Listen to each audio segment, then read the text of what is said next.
love me. XOXO. Mike's Mike. Hello everybody, welcome to Mike's Mike. My name is Mike and welcome to my Gossip Girl Season 5 recap. I got a DM from someone saying they had a baby after the Season 4 installment of this series, and in the time between uploads, that baby has had a birthday. And to the gossip baby, I say, happy birthday, XOXO. So you could say it's been a while. If you're new here or you've forgotten how this particular series works, for each episode, I have a fake gossip magazine cover highlighting the key plot points from that particular episode. Each cover structurally references a real gossip magazine cover, usually from the 2000s or early 2010s, which just so happens to be the Gossip Girl era. Season 5 of Gossip Girl.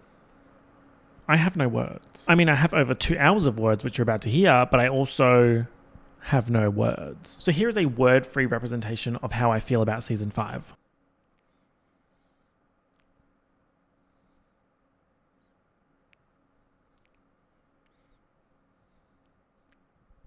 Never has the sentence, they were in that writer's room just doing anything, been more true. They took these plotline spaghettis and threw them at the wall to see what would stick. Some things stuck excellently. Some things slipped off the wall and hit the floor, but I wouldn't say they were normal pieces of spaghetti. More like toxic poisonous spaghetti that give you a rash when you touch it. Off the dome, here are some interesting pieces of spaghetti from this season. Dan Humphrey's novel, The Spectator, The Return of the Stink, The Evil Hot Priest, A Secret Cousin, A Tibetan Monastery, and a Quash. Basically, you're in for a ride. On the MMCU side of things, we are under attack. My Gossip Girl Season 4 video got hit by several copyright claims, one of which was from Sony for me singing a cover of Taylor Momsen's song.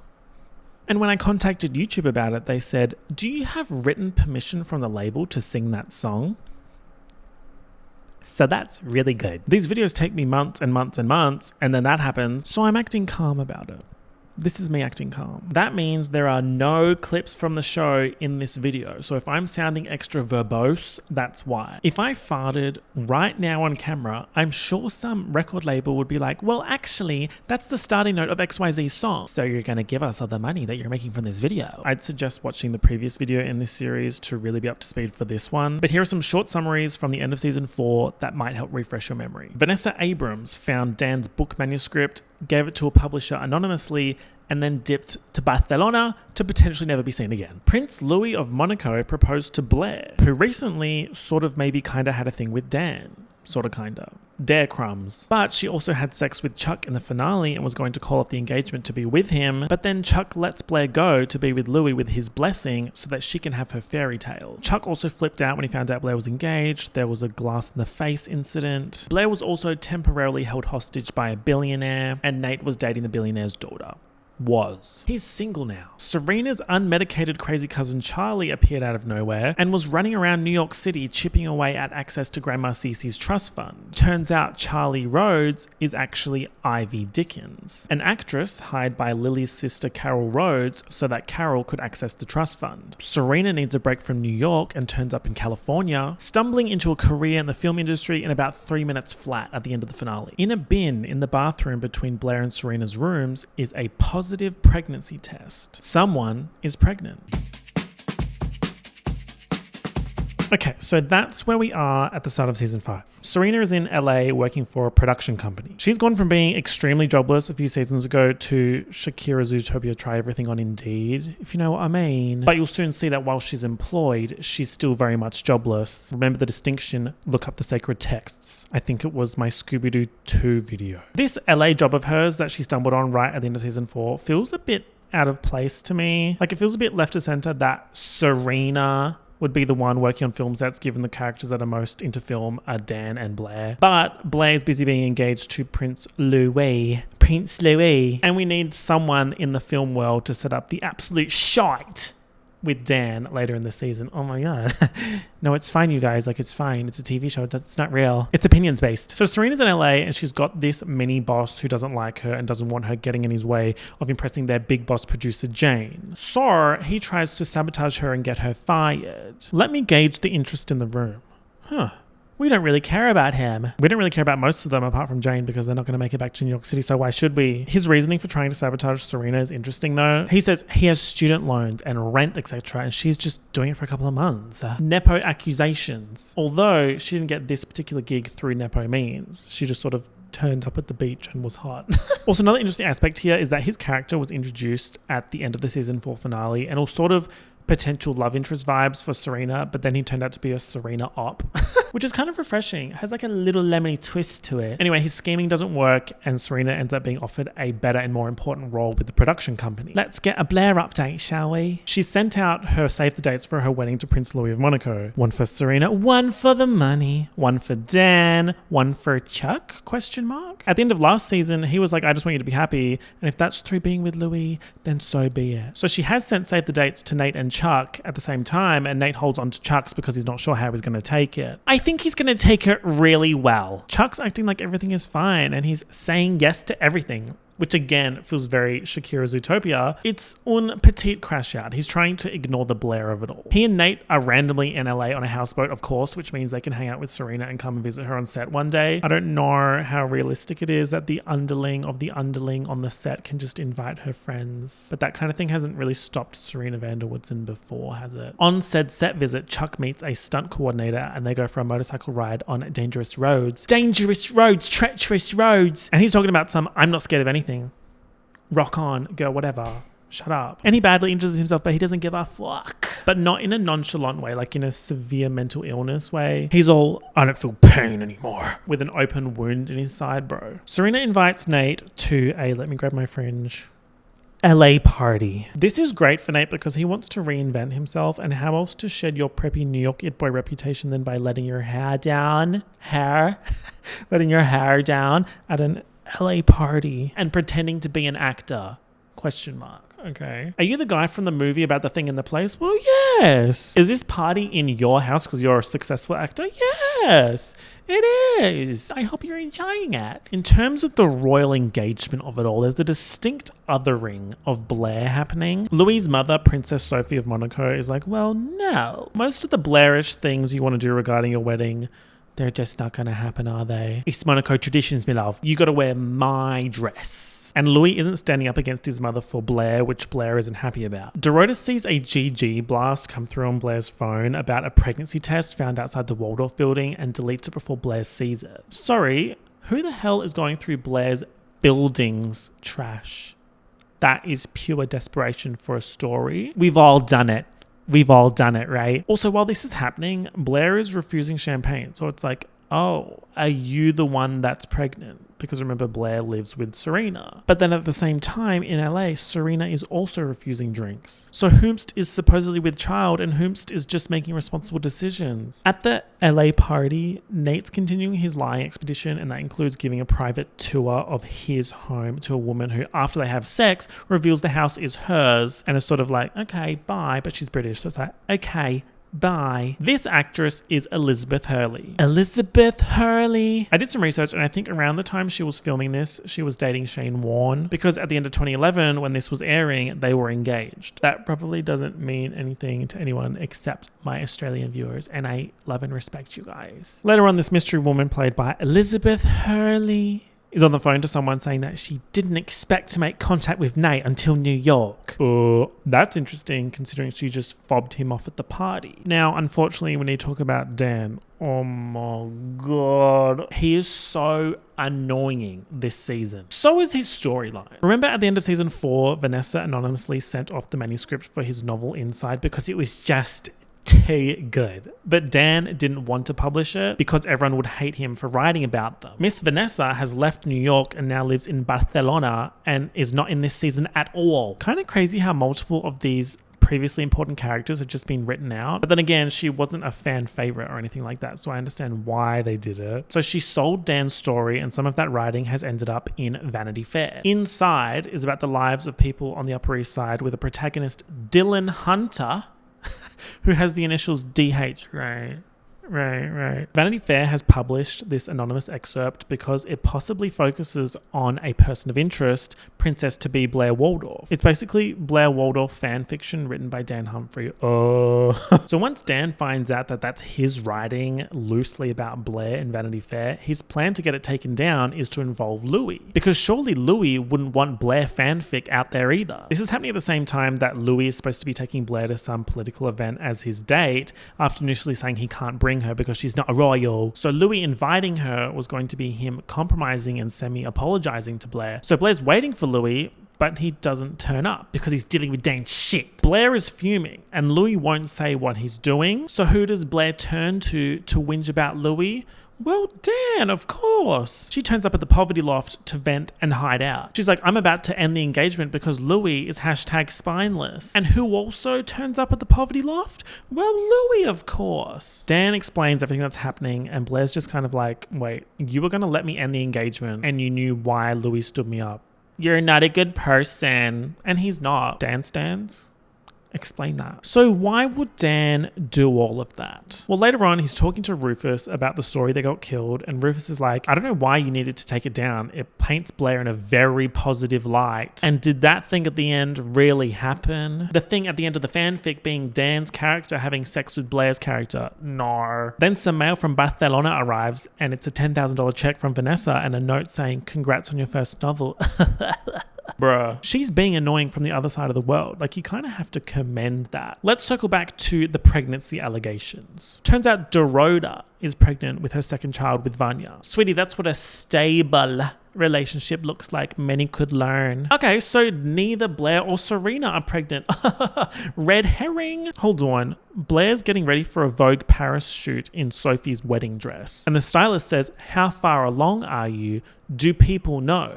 Wow, you guys, kind of a lot happening there for a first episode, but wait, there's more. Ivy Dickens of Charlie Rhodes actress fame and her boyfriend Max have moved from Florida to LA and are working in a cafe when Sarumpha walks in. Charlie, oh my God, it's cousin Charlie. Charlie, baby, what are you doing here? Let's catch up. We also had some Jenny crumbs from Rufus at the start of this episode where he says that he was with Jenny and Eric in London. Okay.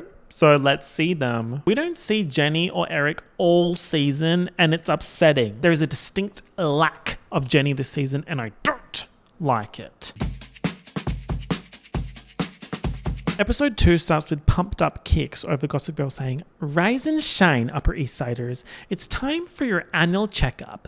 Lucky for you, doctors take their confidentiality seriously around here. Now, I can't play that song for reasons I mentioned at the start of this video. Bro, I can't even sing it. So imagine it. I can show the T-City lemon skirt that Blair's wearing. We all cheered. We all remember where we were when that came on screen. Blair reveals to Dorota that she is also pregnant. The concept of that. Oh, the twinnings. The twinnings tea. Louis' sister Beatrice comes to New York. She's serving conniving European. Remember, there has to be one scheming brunette in the plot at all times, and Georgina Sparks is currently busy. So Beatrice is telling Blair how there's a mandated dress code in Monaco. How reigning sibling life is so stressful, which is not her problem because she's not the reigning sibling. Basically saying that she's glad that she's not in line for the throne. Or me when I lie. She's got a motive. She's the scheming brunette. She notices that Blair keeps running off to the bathroom. So she's like, is it a drug problem? Is it an eating disorder? What's the tea?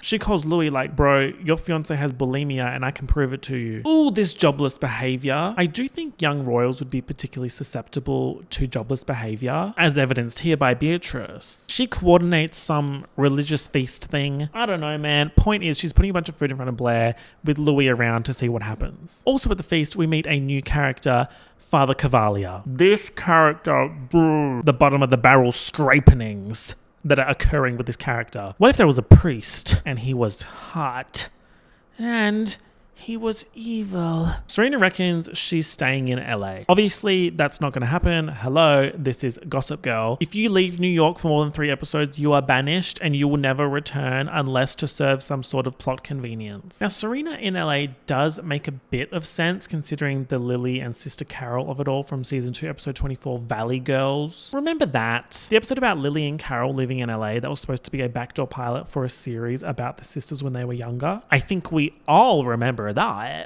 Is bro wearing letterboxed earrings? Orange, green, and blue. I see you. Are you wearing the letterboxed earrings? Yes, I am. Serena's hanging out with Charlie, aka Ivy, who's in full panic mode that she's about to be Scooby-Doo unmasked. So she's floundering. She's like, no, I don't have any friends here or a boyfriend or anything like that. I don't know anyone. Right. And when Serena says that she's staying in LA, Charlie's like, oh, okay, cool. So this is hell, actually. Serena wants to move in with cousin Charlie, who is actually Ivy living with her boyfriend Max. Do you see the issue here? It's kind of talented Mr. Ripley nachos now that I think about it. Wait. They start looking at apartments to rent, and when Serena tells the realtor, yep, let's get this one, she realizes she doesn't have her checkbook for a down payment. But surely rich cousin Charlie does, right? Us Rhodes girls, we stay cashed up, of course. Charlie signs an out-of-state check to buy herself some time to sort this shit show out. Oh, the grift. Also, checkbook. I feel like a lot of you wouldn't know what that even is. I'm kind of old as a hill now. I'm really, really, really wishing Pop Crave wishes me happy birthday. What's even the point of having a birthday otherwise, you know? Ivy tells boyfriend Max, babe, let's move to Portland. Now! I hate LA. I'm the anti-Rachel Sennett. Serena finds out about the invalid check and is like, oh, right. It didn't work because your evil mum, Carol, my aunt, cut you off. That's okay. You can just live with me. Yay. Hashtag rich cousins. So Max is bones, basically. Ivy ditches him. She's something like, oh, sorry, Max. Turns out the problem that I'm having is not with LA. It's you. You're the problem. It's you. It's you. Bye. You're the problem. It's you. In other news, Chuck is deliberately putting himself in situations to get himself hurt. Pack it up. Like, Dan finds him getting beaten up on purpose. What is bro doing? Dan thinks it's some sort of PTSD for Chuck from the way that hashtag chair ended, that he can't feel anything. Dan goes to the random religious feast to tell Blair about Chuck's reckless behavior, and she pulls him aside to drop the bombshell that she's pregnant, which scheming European Beatrice of course overhears, but promises to not tell Louis. So now Dan, Dorota, and Beatrice all know that Blair is pregnant. Interesting that Serena doesn't know yet. They're not even beefing right now, and they're supposed to be best friends. Beatrice has a Bold and the Beautiful meeting in a limo with Father Cavalia talking about how her plan is to get Louis out of Monaco for good so she can get the title. Right. Scheme revealed. And then she kisses him. What if there was a priest and he was evil and he was kissing the non-reigning scheming royal sibling? Bro, it's giving Game of Thrones. Nate sees the hashtag mysterious woman from LA in New York. Elizabeth Hurley. She's at his mum's house? ? Mystery Woman says that she's there to interview his mum for The Spectator, a newspaper that Mystery Woman has just acquired. The Spectator. But Anne said no. No press. So, who is this mysterious woman? Well, Nate finds out that her name is Diana Payne. Me when I'm British and my name is Diana Payne. Nate. The Spectator. And then they have sex basically on the street. Uh-oh. I really thought this was a classy party. The way Nate Archibald is just non-stop freaking it no matter the season or episode. Then Diana offers him an internship with The Spectator because his persuasiveness might be useful. Okay, not Nate getting a job without nepotism. Serena's boss Jane wants Serena back in New York because she's been out of the city for 3 episodes, so it's time to return. So Serena picks up cousin Charlie in one hand and her Balenciaga city bag in the other and heads back to the Big Apple. Now Blair is unsure who the father of her unborn child is. Oh my God. She had that one-time slip-up with Chuck at the end of season 4. She's telling Dan all of this, by the way, so he's aware of the 2 potential baby daddy situation. Blair's like, what am I going to do if I lose everything? And Dan's like, well, you'll always have me. What the... At the start of episode 3, I am reminded of something that's present in the later seasons and not so much in the earlier seasons. Each episode has a recap at the start of the episode, and then at the end of the recap, there'll be this sort of GG main story card with a picture. In the first seasons, the pictures were pictures that people could have taken and sent to Gossip Girl. So like characters in public doing stuff or whatever. But this one here, for example, is from a private conversation between Blair and Dan that we saw in the previous episode. Like, who could have taken this photo and sent it into Gossip Girl?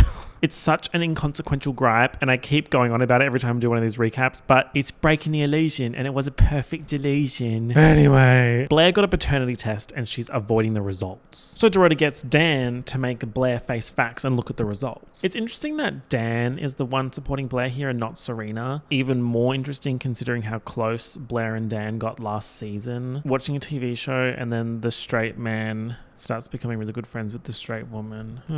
What's your motive? Now, this episode's song that I can't show or sing is Hello by Calvin Harris. Maybe I can say the lyrics without singing them. I just came to say hello. I could be saying that sentence for any number of reasons.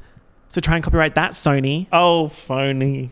Don't make that face. These outfits, oh, the 2011 of it all. Serena's belt. Charlie, aka Ivy, aka Chivy's shorts. Salmon was really having a moment. Now, Chivy's not sure about being back in NYC. She sort of left last time with the call me Serena crazy cousin Charlie reputation. That was a time. The call me Serena thing to Dan, that was bonkers, bro.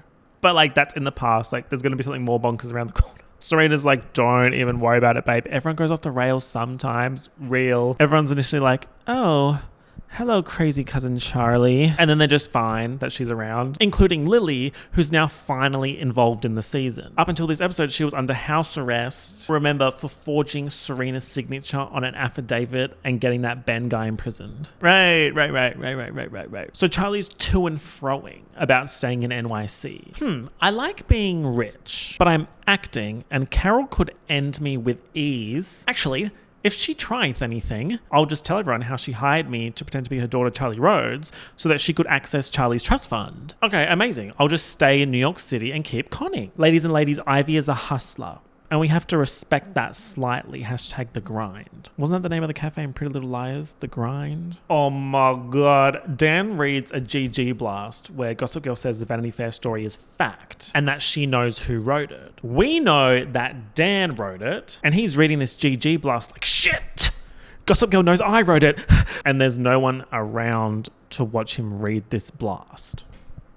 Interesting. There is something really, really wrong with Dan Humphrey. Also, Dan has bought Chuck a dog, ? To make him feel something. My question is this: why is Dan suddenly the Upper East Side carer? Now, this Vanity Fair excerpt is part of his book called Inside, and there's some yada, yada, yada. But basically, the book is getting published. His old mentor, Noel Shapiro, who was in a plot a couple of seasons ago or something, is involved with the whole thing. Basically, the publisher conned Dan into admitting he wrote Inside by getting Noah to pretend like he's the author of Inside and is publishing it, so that Dan will be like, oh, lies, that's my book, she better not have. Which is interesting, because initially Dan was like, I don't want it to get out that I wrote this book, I want it to go away. And yet now here he is with literal Dan Humphrey novels. And can we think of something scarier than that?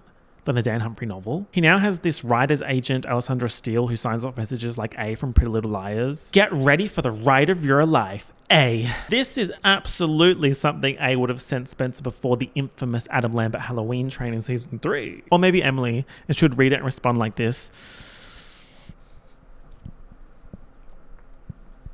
It's all in the shoulder. And you have to look and then drag the eyeball. So it's like,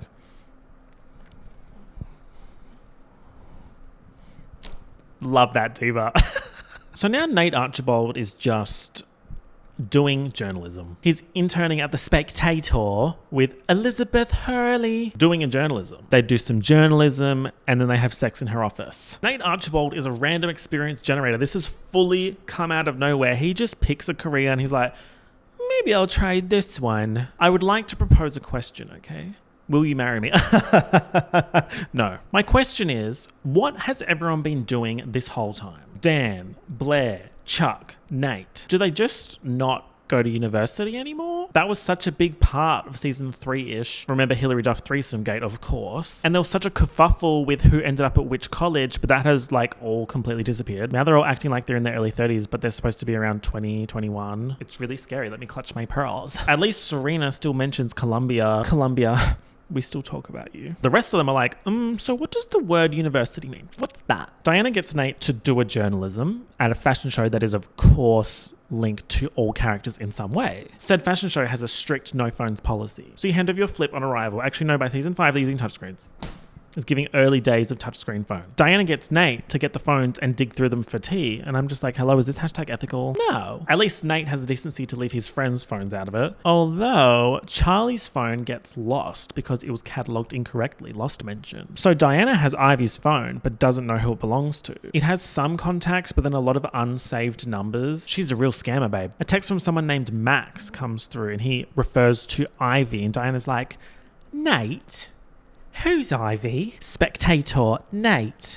Who's Ivy? Dan confronts Blair about avoiding the DNA test results. DNA! One of the loudest songs in history, yes. But Blair's not really vibing out. She pushes Dan into a waiter to avoid looking at the results. Dan says he's been focusing on this situation to avoid thinking about his own shit. And Blair says she turned to Dan because she knows that he'll help her no matter what.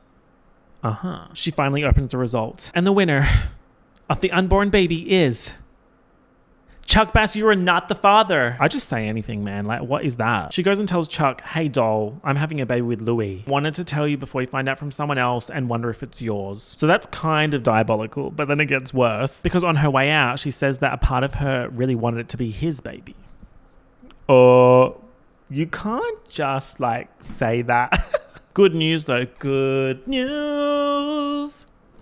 It's not that good, I guess. Chuck can feel again. I was really, really, really worried about Chuck Bass. He's crying while cuddling the dog that Dan bought him, which is named Monkey, by the way. That's really, really important. Blair then tells Louie that she's pregnant and he's like, yes, it's a royal baby. Zom made me call security. It's episode 4 of season 5 and we have updated the New York City nighttime B-roll. This is very exciting. It's like in Survivor when they make the merge and are allowed to have a second outfit. This episode is all about Dan's book Inside. In the span of 4 episodes, Dan Humphrey is releasing a novel. Right. Dan's agent Alessandra.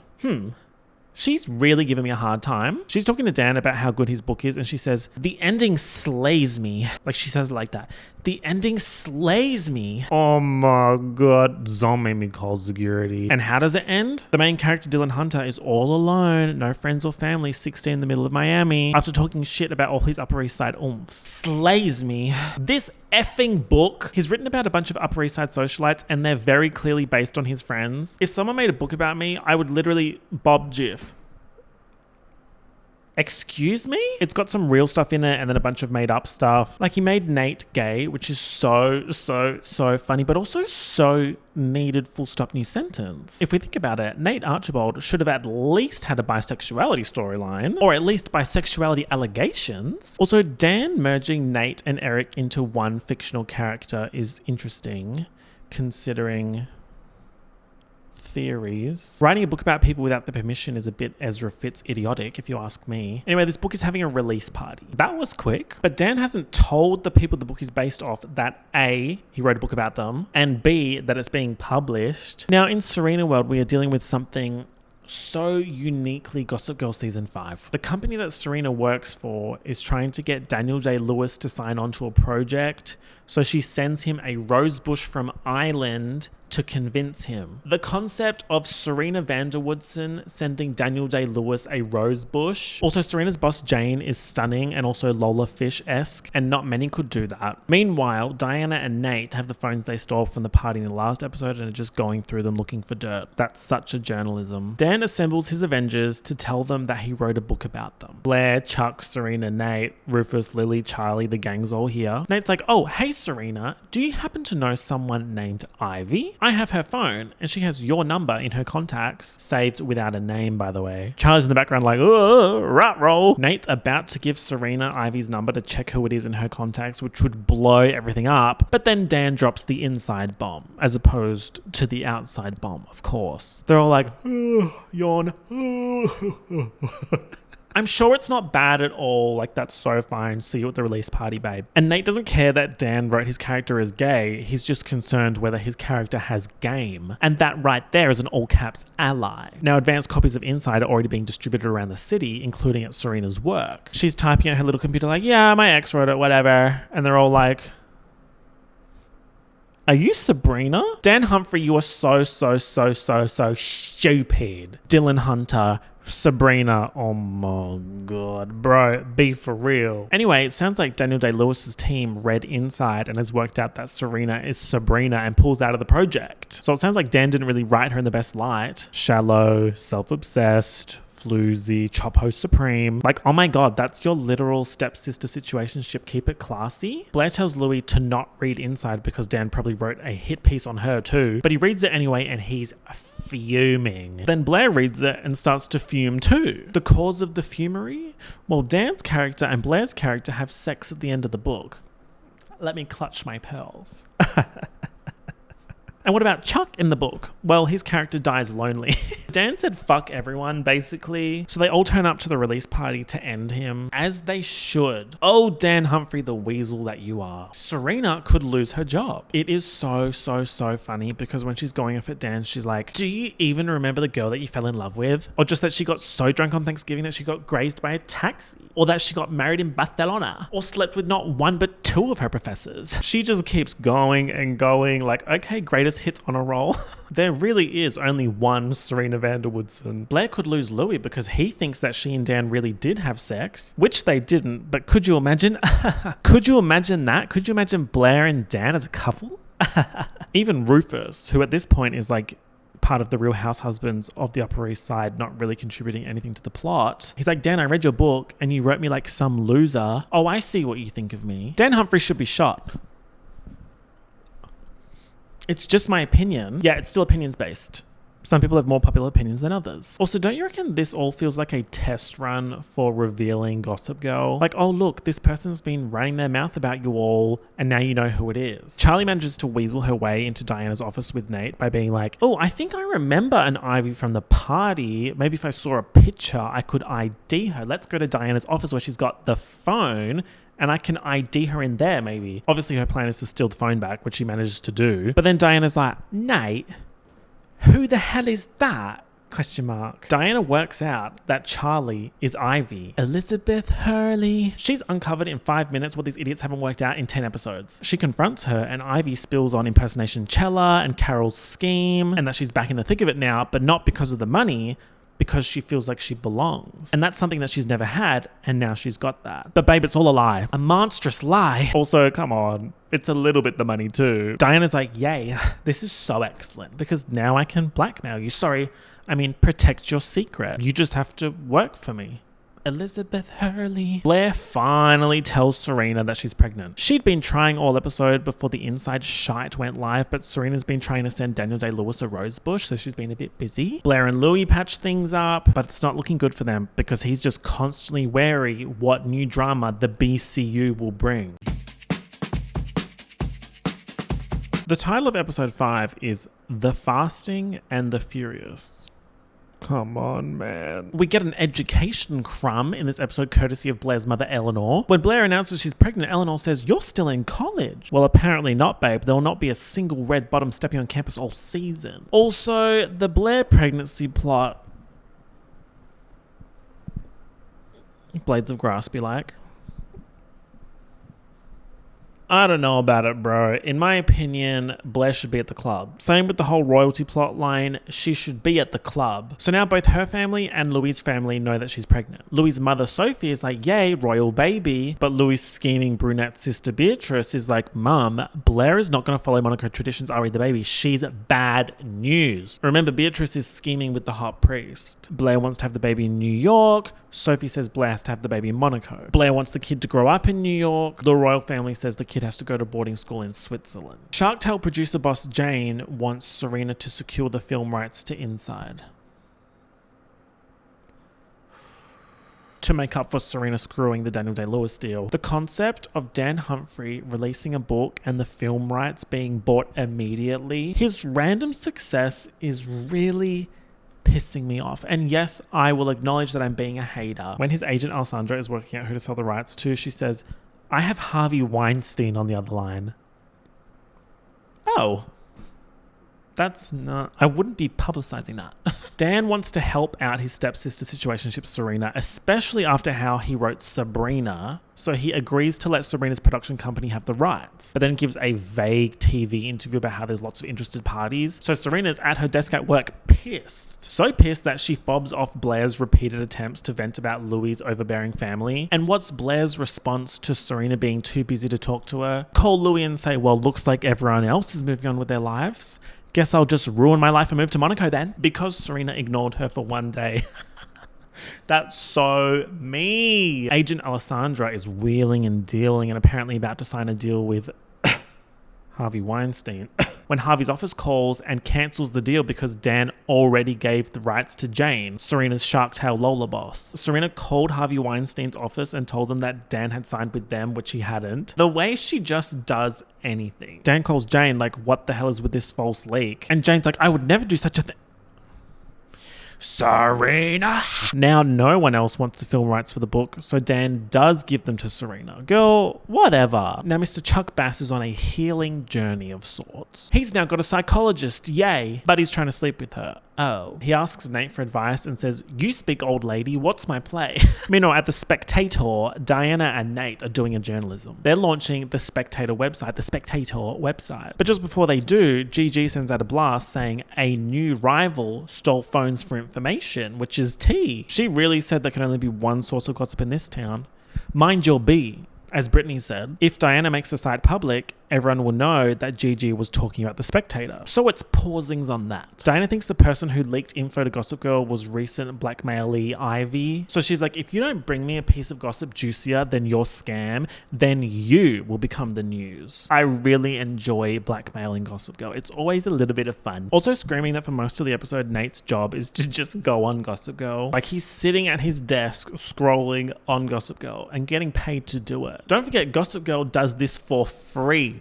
She is a hater for free. Now at Casa Waldorf, shit is getting juicy. Princess Sophie has drafted a contract about raising the baby. It's got terms like Blair can't go to New York for more than 48 hours without losing custody of her child. Oh, what? Louis like, mother, I can't believe you would do this. But she's like, bro, it's a simple custody agreement. What's the problem? Turns out evil scheming brunette sister Beatrice had these clauses written into the contract. So let's just take them out, right? Wrong. Sophie's like, wait, these changes are royalty. They're royalty. Let's leave them in. Monarchy comes first, etc., etc. If Blair and Louis don't sign the contract, she won't acknowledge Louis or the baby. But Louis like, bro, it's the baby that gets to acknowledge you. At this point, all this royal drama is feeling very much,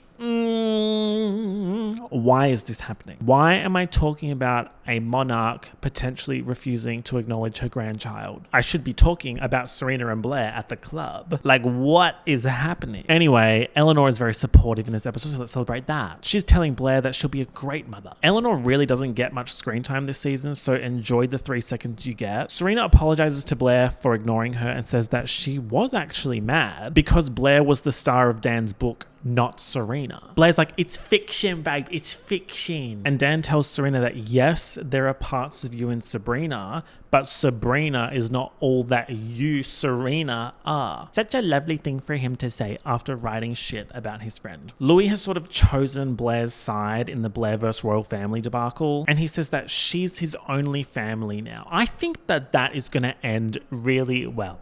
I think that is setting itself up to go really well. And then he finds Blair's pregnancy test papers and calls Dr. Barnes, Chuck's therapist.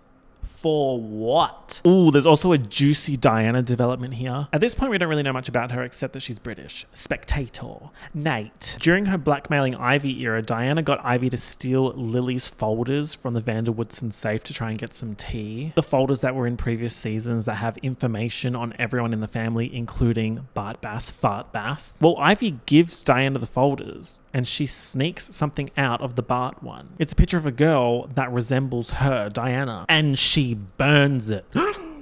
She better not have.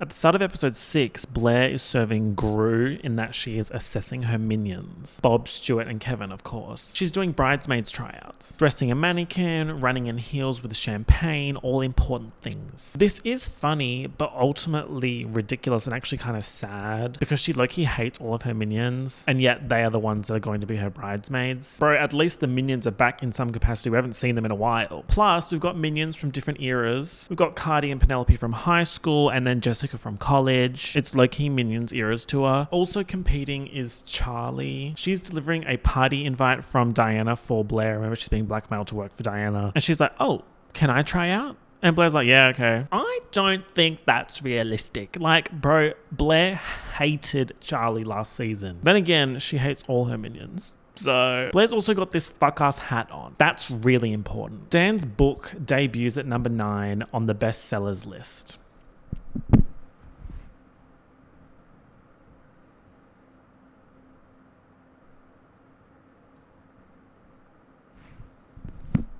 It's just not right. Film adaptation discussions are underway. Warner Brothers like, lol, why don't we make it into a musical? Glee this thing up. What if Dylan Hunter was an orphan? Dan's sitting in the room offended. Don't butcher my book. He wants to write the screenplay himself, but the production company's like, well, how about you let us get someone else to do it? Like Aaron Sorkin, which is ridiculous. Aaron Sorkin. Social Network Aaron Sorkin is going to write the screenplay for Dan Humphrey's book. Don't piss me off. Why are you trying to piss me off? Serena tells Dan, maybe instead of writing this screenplay, you just write another book. Well, bro has been doing a lot of writing, that's for sure. He agrees to let go of the reins a bit, and Jane's like, great, now we can Zuckerberg him. Show him as a self-important teenager who betrays his friends for fame and fortune. Ooh, you know what, Jane? Whack him. Whack him again for me. Now, Nate wants to be seen with Diana, as in make their public debut, but she wants to keep it under wraps as office hookups. Why does she want to keep it under wraps? She says it's because she's about to debut her newspaper, and she doesn't want people talking shit about her mixing business and pleasure. Now, Diana knows Jane from LA, so through Jane, Serena meets Diana. Diana's looking at Serena like, Sarumpha, you could blog. Have you considered that? You could blog for The Spectator. Have a think about it. Serena's like, bro, I don't have to blog because unfortunately Gossip Girl does that for me already. But Diana's like, that can change. I'm Diana, The Spectator. Diana's throwing a spectator party, which is what she sent Ivy to invite Blair to. Off the back of her turning down Nate wanting to go public, Nate finds out Diana actually has a date for the party. And it's just some random fucking guy. What the hell? She says it's just business. She's bringing this guy for business purposes, but he's not happy. Now, coincidentally, the last trial in Blair's Minion Bridesmaid Gauntlet Olympics is whoever can get Nate to kiss them first wins. Right.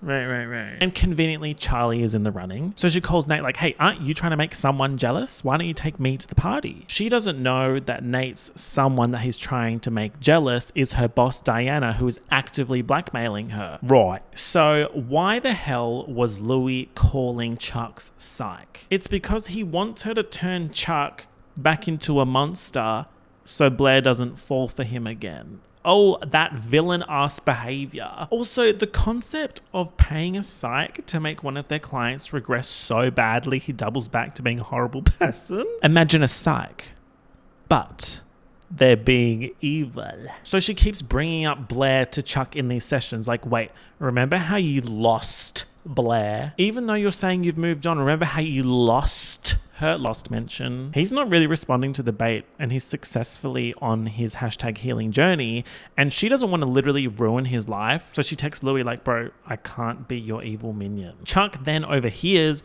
Louis and Dr. Barnes having a conversation. He's like, what's this then? So we're at this spectator party, and Titanium by David Guetta and Sia is playing. Everyone imagine it. Imagine the song. I can't play it or sing it, so imagine it. We're of course operating at about one party/function/event every episode, and it's really important that every character be at every event. We have Serena trying to guilt trip Jane into not Zuckerberging Dan by trying to get her to meet the real Dan. Seeing the shit that Serena's doing, Jane takes her off the project. Serena runs into Diana and tells her the problem she's having, that she needs to kill the inside adaptation before Jane et al. Zuckerberg Dan, and Diana's like, babe, I could get it cancelled. I've got some dirt over Jane from LA. But why is Diana helping Sarumpha? Well, she wants her to write a blog at The Spectator, of course. It's giving I scratch your back, you scratch mine. Then Jane, who of course is also at this party, walks up to Dan and tells him that the film adaptation is dead. You want to know why? Ask Serena. So he does. Serena tells him why she wanted to kill it, and he doesn't believe that she did it to save his image and instead thinks she did it to save her own image because he wrote her so terribly as Sabrina. The concept of Sabrina Vanderwoodson. House tour. Casa tour. At the party, Nate kisses Charlie to make Diana jealous. Blair's like, oh, amazing. Good job, Charlie. You win bridesmaid duties. The concept of Chivy being one of Blair's bridesmaids. What? Diana tells Nate that Charlie was using him to become Blair's bridesmaid so she could get the scoop on the royal wedding, and tells Charlie that Nate was using her to make Diana jealous. So now Charlie knows that the woman that Nate was trying to make jealous is Diana, so Nate is seeing their boss, Elizabeth Hurley. Later on, Diana's like, what the hell are you doing kissing Nate, Ivy? Are you forgetting that I'm blackmailing you, bro? It's a bunch of shite. You know, it's a bunch of shite. At the party, Chuck tells everyone that his therapist, who of course is at the party somehow. Sorry, why is Chuck's therapist at the spectator party? He tells everyone that she's been taking money to reveal confidential patient information. Oh, you want to know more? Ask Prince Louis for more information. Because of course, Louis is somehow at this party. Anyone who's anyone is at the spectator party. Blair confronts Louis about being insane. He's like, yeah, bro, I found the paternity test. Clearly, Chuck is still taking up a lot of space in your head, and I wanted to prove that Chuck is and always will be the wrong choice. The way Louis is low-key chucking right now, it's disturbing. And at the same time, Chuck is doubling down on being a good person, which is weird. He goes to Blair's apartment and apologizes to her while Lana Del Rey Video Games is playing. Do we all know that song? Let's all listen to it in our heads.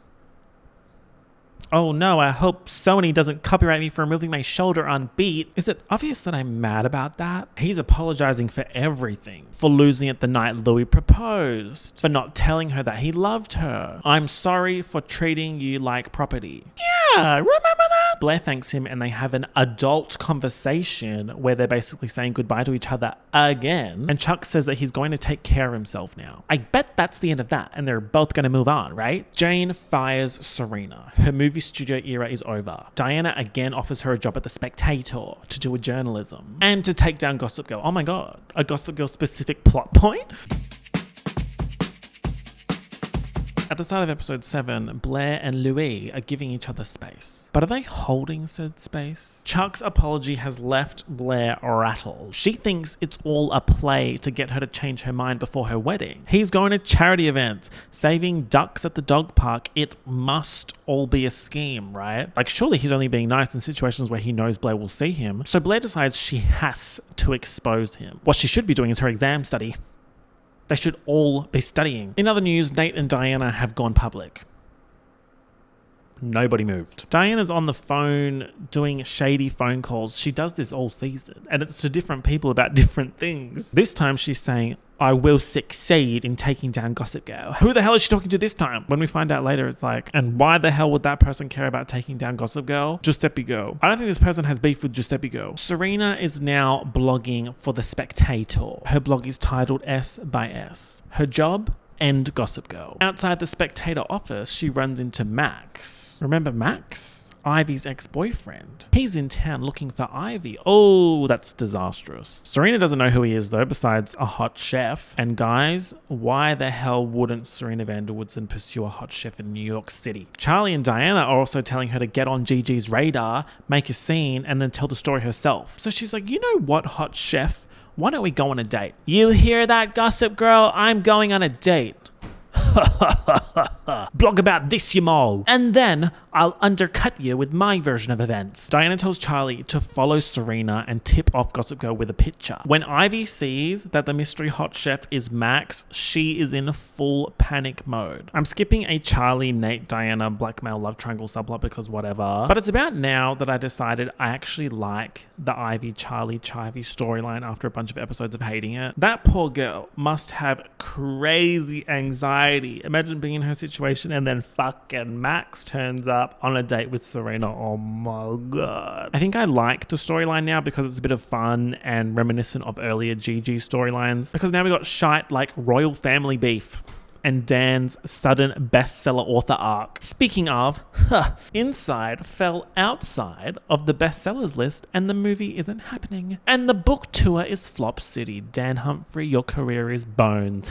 Now, poor Serena is having a hard time getting Gossip Girl to post about her. Gossip Girl's like, bro, you fell off. She also doesn't really want to do S by S anymore, even though she literally just started, which is kind of real. It's literally that scene from Top Model. I don't know. I just don't think this is that great for me. I don't want to do it. I want to go home. Like, I can't take the pressure of it. She says she doesn't want to do all of this S by S and Gossip Girl manipulation shit because she doesn't want to use people to get attention, referring to hot chef Max. Chuck hosts some sort of experimental play thing for charity. Girl, whatever. It's in the dark and people are wearing masks, so it's no different to the last 500 Gossip Girl events. Blair thinks it's another example of Chuck trying shit, so she goes, but he's literally doing it to distance himself from Blair. And once again, of course, everyone is somehow at this event. Even Diana, who has convinced Serena to go out with Max again, she's like, meet me at the event, I'll bring your tickets. She's got this master plan and it works. She manages to get Nate upset with Charlie, cons Max into making it look like Serena got stood up, has a photo of Serena looking like an idiot sent to Gossip Girl, and orchestrates a run-in between Max and Ivy, which Nate sees and thinks Max is Charlie's current boyfriend. Right. She's scheming, but also she likes Nate, so she wants to make sure that Charlie doesn't think she has a chance with Nate. Oh la la la la, blah blah blah blah. Diana threw Charlie under the bus by orchestrating this Charlie-Max run-in, but she doesn't care. Saving her relationship with Nate was the priority. And then she fires Charlie. At the end of the episode, she's on the phone to the mystery person again. ... The person is ... dash exclamation mark question mark / / 3. William Vanderbilt. Talking about some, it's all in place. Nate is in place. Oh. After Charlie tells Max that Serena is a somebody, he looks her up and he finds Charlie Rhodes, who is actually Ivy Dickens. Oh, sis, your Charlie drag is about to be de-wigged. He's gonna pull your mask off, Scooby-Doo style. Blair seduces Chuck at the event to prove that he's doing all this to get back with her, which he wasn't. But then they do end up kissing. Sister Blair, what are you doing? You're engaged to Louis, who is a literal prince, and you're pregnant with his baby. Mess, mess, mess. She's like, see, I knew it. You haven't changed. So good thing I picked Louis. Then Dorota texts Chuck like, thanks for doing that. Oh, hello? He was doing Blair a favor by kissing her and making her think that he'll never change. It is now Bridal Shower Cella, organised by Maid of Honor Serena. Chuck and Dan not invited. Chuck for obvious reasons, Dan because everyone hates him because he decided to directly profit off his friends by writing a book about them. Louis is back after his and Blair's 1-episode break, and he's planting seeds in Blair's head that maybe her friends don't have her best interest at heart. Oh, are you sure Serena is going to plan a beautiful, classy bridal shower? So now Blair's like, wait. Maybe my suddenly evil fiance Prince is right. Gossip Girl sends out a blast about Blair's DNA test and Louis is like, I bet one of your evil little friends did that. Now, as we know, last episode, Nate was being manipulated by Diana, and now she's making it up to him by making him her equal, giving him more of a role at the Spectator. Evil Grandpa William turns up like, wow, Nate, I can't believe all of this you've done yourself without nepotism. Who is this lady? Oh, hello, Diana. It's nice to meet you. I've never met you before. Oh my God. So what's happening here? Well, Grandpa William is secretly a major investor in the Spectator and working in cahoots with Diana. He wanted to remake Nate, but he wants him in charge, not a footnote in the Diana story, even though he's scheming with Diana. Putting Nate in charge, oh my God. The concept of early 20s, no training Nate Archibald in charge of a publication. That's really, really scary. So Grandpa is telling Diana, do my bidding or I'll just kick you out and make Nate the big boss. Okay, so basically it's nepotism again, which Nate has been actively trying to avoid and thought, okay, wow, this time I actually got something on merit. Good for me. Not quite, sweetie. So with this pressure from William, Diana's like, Nate, we need to get the Spectator really successful really quickly. Nate's like, ooh, why don't we try and take down Gossip Girl? I'll call Eric. Remember that whole thing with Eric's at the time boyfriend Jonathan, who looked like the Onceler, hacking the Gossip Girl servers over summer? Since Gossip Girl is back on Serena's ass and also going after poor cousin Charlie, Serena's decided to keep going with S by S, which was Diana's plan all along, bro. Also, Ivy is totally freaking out now. She wants to leave the Upper East Side, but Carol via phone is like, if you do that, you'll spook Cece and shut off the trust fund valve. In that case, I'll take it upon myself to personally out you as a con artist. Then Max turns up at Casa Vanderwoodson. Oh my God. Hi, Mrs. Vanderwoodson. Have you seen Ivy, aka Charlie Rhodes? Chivy walks in. Lily's like, question mark? Quick thinking Chivy is like, So basically, Carol didn't want me growing up thinking people just wanted me for my money, so I went by Ivy Dickens when I lived in Florida. Lily's like, oh, okay, great. Well, that was easy. And in fact, Ivy's such a good liar that Max was pretty much believing it too. And Ivy offered him $50,000 to start a new life, so he's like, yay! Until in Cards of Vanderwoodson, he sees a picture of Carol Rhodes, Charlie's supposed mother. He's like, I know that lady. Later on in his hotel room, he fishes out this play program thing that has Ivy Dickens, Charlotte Rhodes, and Carol Rhodes.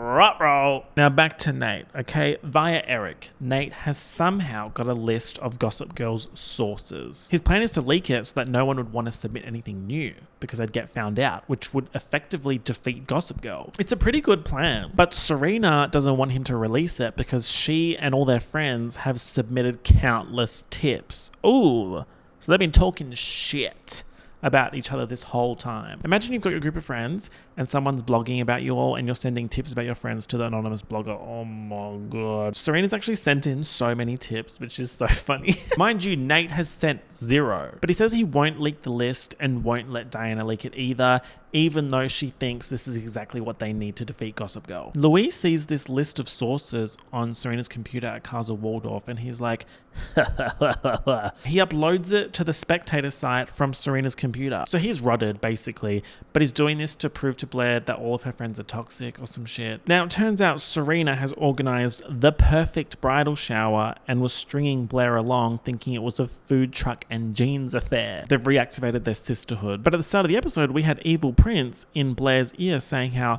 nobody cares about the bridal shower. She's not going to do a good job, this Serena. Effectively distancing Blair from her friends. This character development feels quite sudden, but also kind of understandable that he would turn evil given all the shit that's been happening since getting involved with Blair's world. The BCU, of course. So now everyone who's at the surprise bridal shower is reading through the list of Gossip Girl sources. Serena thinks that Nate and Diana uploaded it. Nate didn't do it, so he thinks Diana did. He goes to confront her about it and walks in on her talking to Grandpa William. She'd been arguing with William saying how she's Team Nate and cares more about Nate than William does. But from Nate's perspective, how would these two even be in a position to talk to each other? So Diana lies to Nate and tells him that she uploaded the sources and doesn't know William, but was having a meeting with him to see if he wanted to invest. Keeping up this ruse in front of Nate, William's like, yeah, I'll invest if you quit immediately. So she does, saying it's the best thing for the paper. Elizabeth Hurley. So with Diana out of the picture, William makes Nate editor-in-chief with all of his relevant experience. Right. Diana later tells William that she only did what she did to protect her secret. That could mean literally anything. Her art pop could mean anything. But then she says, if they find out about me, they find out about you too. Which is pretty crazy when we find out what the secret actually is. Not the pseudo secret that's revealed in a bit, the big one that's revealed toward the end of the season. While the bridal shower heads towards shambolic scenes, a drunk Dan crashes it, wanting to know why he wasn't invited. Chuck also crashes it, trying to stop Dan. During said double crashing, Chuck was trying to work out why Dan cares so much about not being invited. And he realizes that it's because Dan is in love with Blair. Oh my god. So that means at some point, all of the men in this show have been in love with Blair. There are other people in the world. Do these people know that? Serena talks to Blair and Blair realizes Louis was the one who uploaded the sources to the Spectator from Serena's computer. He says that he did it to show her that her friends were toxic. Bro destroyed his fiance's bridal shower to make a point. So because of that, they're going to take some time apart again. Max confronts Ivy again. I've got your tea. She's like, wait, I'll still give you your money if you keep your mouth shut. Please, please, please, please, please. He does the opposite and goes and finds Serena and says, let's go out again. Mind you, Max is just in Serena's apartment saying, sorry to surprise you, the doorman let me in to someone else's house. He let someone who Serena's met once into her house to surprise her. Like, I don't get it, man. This shit again. Then Max leaves Ivy a message saying, fuck your 50k. I want 500k.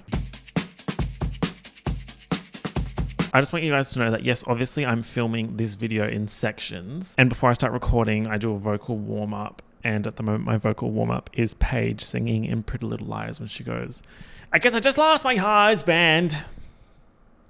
Grandma Cece is back. She was famously a member of What You Say Season 3 Thanksgiving Dinner, of course. In this episode, there's some sort of Studio 54 anniversary party thing thrown in Cece's honor. Serena looks so good at this party, by the way. Now, Ivy's being blackmailed by Max and is struggling to cough up the $500K. So she calls up Carol and gets her involved. Carol isn't $500K liquid, so she comes to the party and tries to loudly talk about Charlie trying to save money for an apartment in front of Cece. I wish I could get a bag of free chips. Cece collapses and Charlie helps her. She's the only one that sees this happen. Charlie finds some sus-looking medication in Cece's purse. What's this about then? Cece asks Charlie what the Carol money shenanigans are about. Like, do you really need this money for an apartment? And Charlie's like, yeah, Carol's really trying to help me because I really do want money for an apartment. Rich Cece's like, fake granddaughter Charlie, that is so fine. I'll send you the money tomorrow. Kind of impressive that no one in this family knows what their cousin slash niece slash granddaughter actually looks like. But then again, cousin Charlie literally didn't exist until recently anyway. At the Studio 54 party, Lily has a go at Carol for making her daughter live as Ivy Dickens, and Serena overhears this. Remember, Max came looking for an Ivy, so Serena's like, what the hell is happening? Are these two playing me? She gets them in the same room and is about to get to the bottom of it when Cece collapses again. Oh, the collapse. Charlie says it's because Cece was dieting to fit into her outfit for the party, which is not true. So why is Charlie covering for Cece's mystery illness? And how does it relate to the medicine in the purse, the pills and potions? To explain away Max coming and saying the Ivy Dickens stuff, Charlie says that Max is blackmailing her because he has a compromising tape of her. Max is like, what the hell? No? How did you even come up with that on the spot? But the family is believing Chivy, including Cece, who's like, excuse me, random man, I think I'd know my granddaughter, you idiot. Max is banished, but he's not done. End credits roll. Max will return. I'm enjoying the mess of this plotline now. There's something about a show about rich people and then they introduce the evil poor people.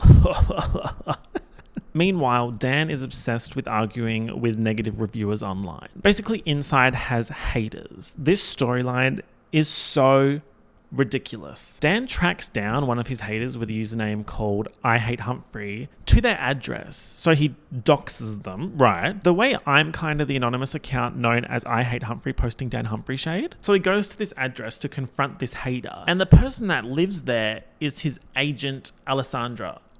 She says that she started posting hate comments to get him trending again. So it's payola. They keep going with their fake beef and then Katy Perry retweets Dan's fake Dan Humphrey stan account called Humphrey Love. Now, why would Katy Perry in 2012, at the peak, retweet a Dan Humphrey stan account? Oh my God.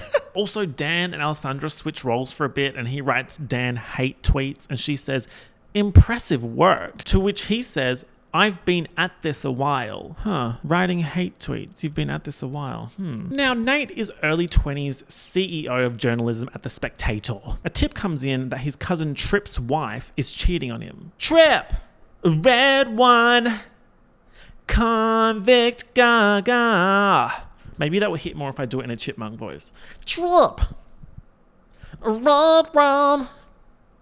Convict gaga!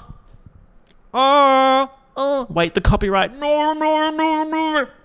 We all remember Trip, of course, the guy that looks like that one character from Wreck-It Ralph. Nate talks to Trip about the Maureen cheating allegations, and Trip's like, damn, that sucks. Yeah, run the story. But Nate doesn't believe that political menace Maureen actually cheated. The whole situation is got a stench. It stinks. Nate talks to Grandpa William and they're both like, maybe Maureen is lying so that Trip can get some good press. Remember, Trip is a politician and be like, oh, this poor politician, his wife cheated on him and he's still standing up for the people. Blair visits Chuck and she's like, hey, how did you become a good person? I'm asking because my prince fiance has gone evil and I need to fix him. She'd worked out after the bridal shower where Chuck tried to stop Dan from crashing it that Chuck actually is a good person now. It's not just an act. So she's in Chuck's penthouse asking him how he's a good person. That is so ridiculous. The whole thing is ridiculous. They're basically fawning over each other again. Blair's like, wow, okay, so maybe I was the thing that made you bad, and now I'm doing it to Louis. And Chuck's like, no, you were the best thing that ever happened to me. I only turned dark and desperate because I was afraid of losing you. Let me move my fringe. He's like, I only want you to be happy. Bro still loves her. Oh my God, give me a break. Bro, by episode 10, Blair and Louis are supremely on the rocks. The tabloids are reporting that they're not even talking. And it's true. Blair is really struggling to deal with the evilification of her prince plus the good personification of Chuck, but she almost doesn't even want to fix Louis. It just sort of seems like she's done and low-key wants Chuck back. The baby? If it weren't for the baby, things are really heating up for Chivy. Max is out to get her. Luckily, the Vanderwoodsons have collectively 3 brain cells, so she's still okay for now. In this particular episode, Lily and Serena are debuting Charlie. This debutante shite. I said this a couple of seasons ago. It just is so detached from my reality in Australia. I simply cannot understand it. They're always debuting someone. I'm like, what? And like I looked it up and everything. I'm just like, I just don't get it. Dan's book is heading for a second printing. Seems like Simon & Schuster would just publish anything. Serena and Dan are still beefing. Serena's saying Dan's an evil little man for how he wrote about his friends, and Dan's still mad that Serena killed his movie. I'm team Serena. I don't give a fuck. But they talk things over and get back to being friends, of course. They talk about how much everyone has changed since Dan wrote the book. Everyone but Dan and Serena. Serena says that she's still making bad choices and wishes that she had something to read to see where she went wrong, like Dan has with Inside. Dan's like, hello, Gossip Girl has been chronicling your life for years. Why don't you have a little read of that? And then Dan's feeling stuck. He tells Rufus this, and Rufus is like, you need to deal with your feelings for Blair first before you can move on. Conveniently, Blair has decided to stay at the Poverty Loft in Brooklyn with Dan because the paparazzi on the Upper East Side are on her ass for pregnant photos and Louis updates. Dan tries to be there for her and help her with her choice between Chuck and Louis, and he starts saying, what if there was a secret third option? But with them discussing Chuck and Louis, Blair's takeaway from the conversation is both choices have cons, but Louis is the father of her child, so that's that. She calls Chuck being like, oh, what do I do? Would you love another man's child? Would you do that? And Chuck's trying to help her with her decision. He's like, I can't imagine it being a mistake for you to marry the father of your child. Meanwhile, Serena has decided that she still loves Dan. Oh my God. Deep breaths, everyone, deep breaths. Honestly, they belong together. She's realized that she still loves him by reading through the Gossip Girl blasts about her and realizing that he's the only good guy she dated. Wow, so great of Gossip Girl to help her with that realization. So she calls Dan, who is currently struggling with his feelings for Blair, and says, hey, Blair is with Louis. Or Chuck. It's prob's best not to tell her how you really feel. For her sake, of course. Not mine. Dan's like, don't tell me what to do. And he hangs up. So Serena takes matters into her own hands and tells Louis where he can find Blair because he's been looking for Blair. Oh, you want to find Blair? Bro, she's at the Poverty Loft. Her using Louis to get Blair so that she can have Dan. Ooh, messy. Louis turns up at the Poverty Loft looking for Blair. At the same time, Chuck also turns up looking for Blair, but she's not there because Dan is moving her around the city like witness protection. Trip, Red One convict Gaga, tells Nate that evil Grandpa William made Maureen lie about the affair. Nate confronts William and he admits to it, and he also admits to getting Diana to hire Nate. So it's a nepotism reveal. Nate's like, fuck my chungus life. I can't even do a journalism without my grandpa getting me a job. William says that Trip is low-key losing the plot and is probably jealous that grandpa picked Nate and not him to keep the Vanderbilt family name chugging along, which is basically what's happened. Like, Grandpa William literally Toy Story 1'd Trip with the I don't want to play with you anymore. So Trip is in freefall. Max goes to the Spectator office to spill the Charlie tea, but Nate blows him off. On his way out, he overhears the Trip-William drama, and he tells Trip, we can help each other because we're both sick of being pushed around. What the hell are you even talking about? Why are you involving yourself in this random family's on-street altercation? Trip even says to him, I'm sorry, who are you? Chuck has reconsidered his response to to would you love another man's child to yes, absolutely. Because Lily loves him and he's not her child. And she's not even his stepmother anymore. That was like a marriage ago. So he's done the maths and he's thinking, actually, I need Blair bad. Oh my God. At Charlie's party, her debut album release party, everything is about to go to shit. Max turns up trying to get in and Nate's like, hell no, you accused Charlie of being an imposter. And Max is like, even if you don't publish my story, someone else in attendance at this party might. When Nate tells Charlie that Max is around, she's in full panic mode. Also at the party, Dan has smuggled Blair into a secret room to orchestrate a paparazzi-free meeting for her and Chuck. Dan's doing this because he's realized that helping Blair and Chuck is the right thing to do. The moral compass is guiding him. Nate tells Charlie if the Paps discover that Blair is there, they'll ruin the party to get a photo. Let me just re-emphasize that. Dan has set up this meeting and Gossip Girl can destroy said meeting. Right. So Charlie's like, wait, okay, that's excellent. That's actually pure excellence. I'm going to tip them off and shut this shit down to avoid a Max drama. Blair and Chuck are in the other room having their secret meeting. He's saying he'd love the baby as much as he loves Blair. Louis out, Chuck in. At that moment, the GG blast goes off about Blair being at the party. So Chuck and Blair link up with Nate to leave through the garage secretly. Blair and Chuck in one car, Nate in another. The paparazzi are proper zooming after Blair and Chuck. They're in their car saying they love each other. Basically, Louis is Bones. In Nate's car, he's supposed to be going to the airport to holiday with Grandpa William, but the driver's like, I'm taking you to the Upper East Side, ? And then Nate sees Blair and Chuck's car crash into a wall. Good time to mention that there was a 6-week gap between this episode and the next one. So there was always going to be a big cliffhanger, but this is like big. The history of car crashes in this show. Hello, we had Bart Bass killed in a car crash. So everyone is at the hospital. The doctors are saying it's bad. So you know it's bad. Serena says it's all Gossip Girl's fault and she's going to make it her mission to take Gossip Girl down. Charlie's crying because she thinks this is all her fault because she sent the tip into GG. Rufus asks her if she's okay and she tells Rufus that she panicked because Max was around and that Max was right. She is a fraud. Chivy decides at the hospital to leave New York forever. Henceforth, keep that piece of information in your head that Charlie told Rufus that she is Ivy. Now, the end of this episode is bruh central. Diana is in a car. First of all, get out of the car, babe. Like, cars are bad news right now. She's in a car and she gets a call from evil Uncle Jack Bass. He tells her about Chuck being in hospital and that it's the level of bad that he had to make this phone call in the first place. For what though? Like, why would she need to know that and why would he tell her that? She says that she's going to get on the next flight and meet Jack at the hospital. Excuse me? Boom, 6-week break. Oh my God, are Chuck and Blair alive? Well, in universe, it's been a few months since the accident. We also know this because Christmas is talked about in past tense, and apparently Jenny and Eric were there and are apparently back in London doing New Year's Eve with Alexa Chung. Right.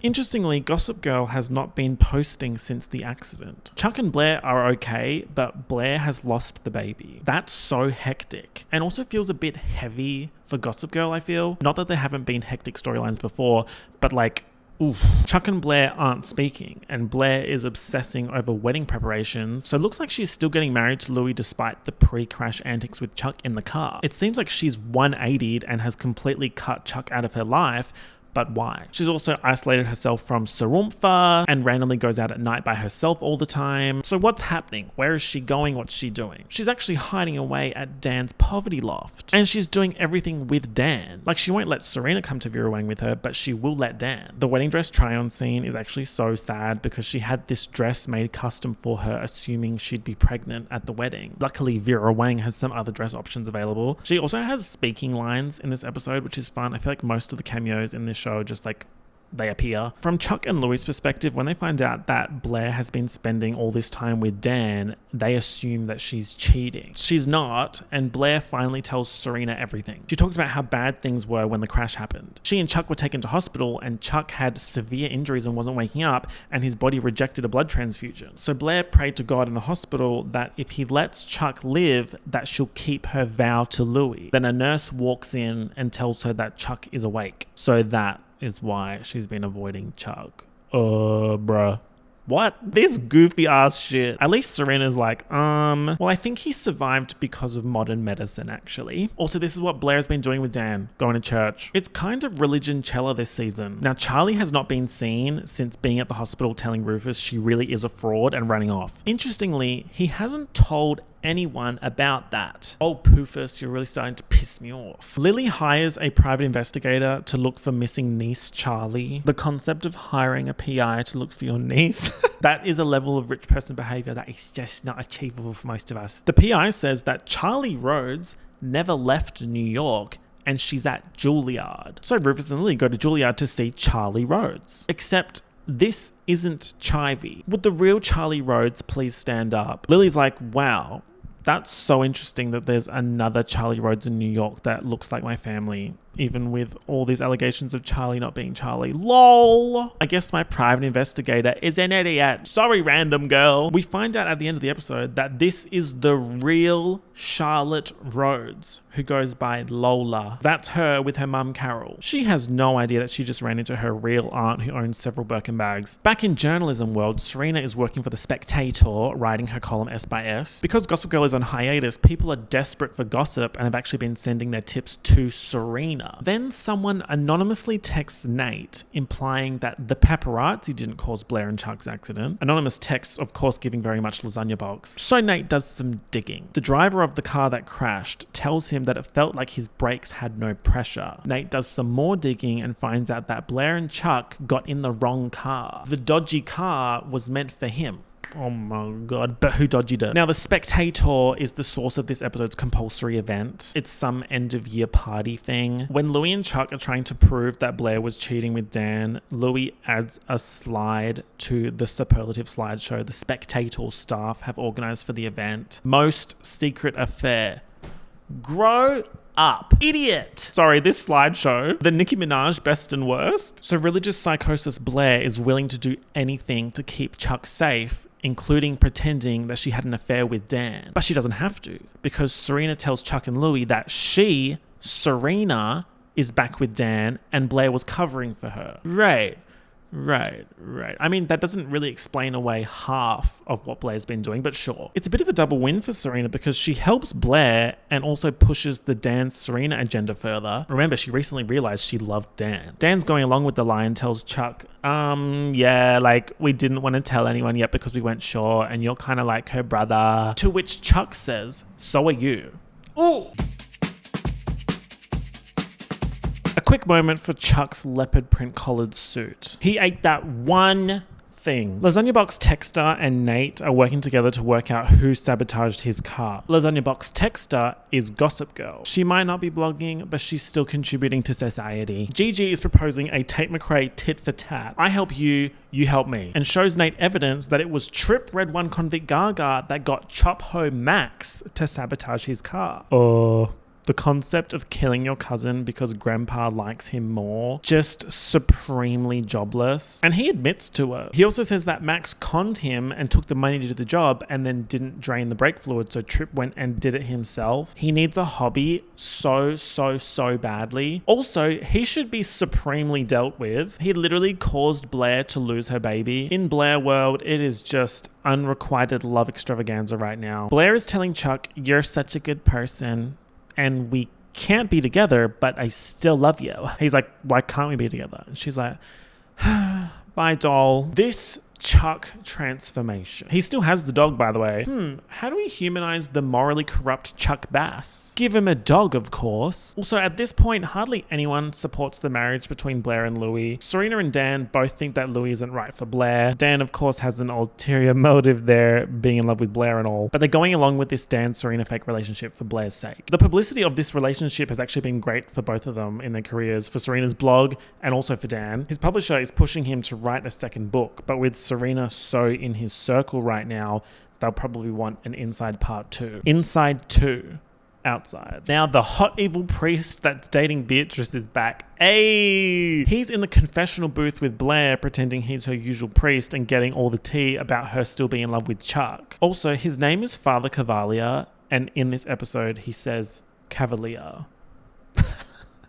I thought that was so funny because it's like, why would you need to say Cavalier anyway? Let alone if your name is Cavalier. Evil Hot Priest and Beatrice's new plan is to get Blair drunk at her bachelorette party in Chuck's proximity so they can catch her cheating. Just silly and jobless. Now, the absence of Gossip Girl has left a gossip-sized hole that Serena is filling. That doesn't make sense, but we keep moving. Keep going because tomorrow we will know who A is. So Serena's about to officially launch her column S by S and end Gossip Girl. And then Gossip Girl cashes in her favor with Nate for sending him that information and gets him to shut it down. Ooh, put it down! Serena finds out that Gigi told him to delete it and uploads it anyway, so Nate fires her. Ooh, this girl cannot keep a job. Now, all of this shit means that Serena is late for Blair's bachelorette party. I feel like that's a cardinal sin, kinda. Like, dropping, I gotta go.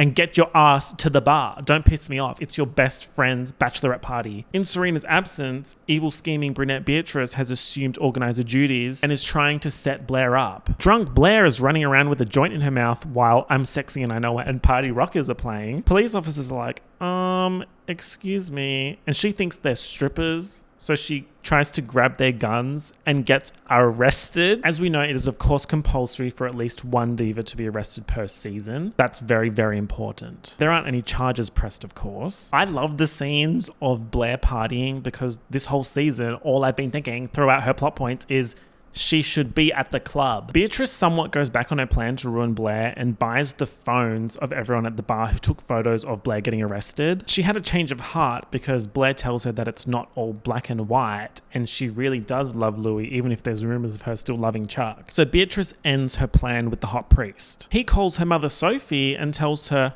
I think Beatrice should go do volunteer work in Africa. So it's bye-bye Beatrice. Then hot priest meets up with Chuck for Operation Stop the Wedding Reloaded the Re-Up Part 2 Plan B. He wants to stop this shit so bad, and if not with Beatrice, why not with Chuck? Blair confessed to him that she still loves Chuck, so he's meeting with Chuck to stop the wedding another way. Dan fake breaks up with Serena to preserve his career and not have to write Inside Part 2, aka Outside. Serena goes along with it, but then nearly tells him how she really feels, that she's back on the Dan train. The fake relationship really escalated those feelings for her. Blair tells Serena that when she was drunk, she read Louis' vows and they were so amazing that it made her sure that he was the right choice and that everything's fine. Serena doesn't need to keep fake dating Dan. But Serena grabs her early generation touchscreen phone and calls Dan and says, oh my god, Blair wants us to keep fake dating until the wedding.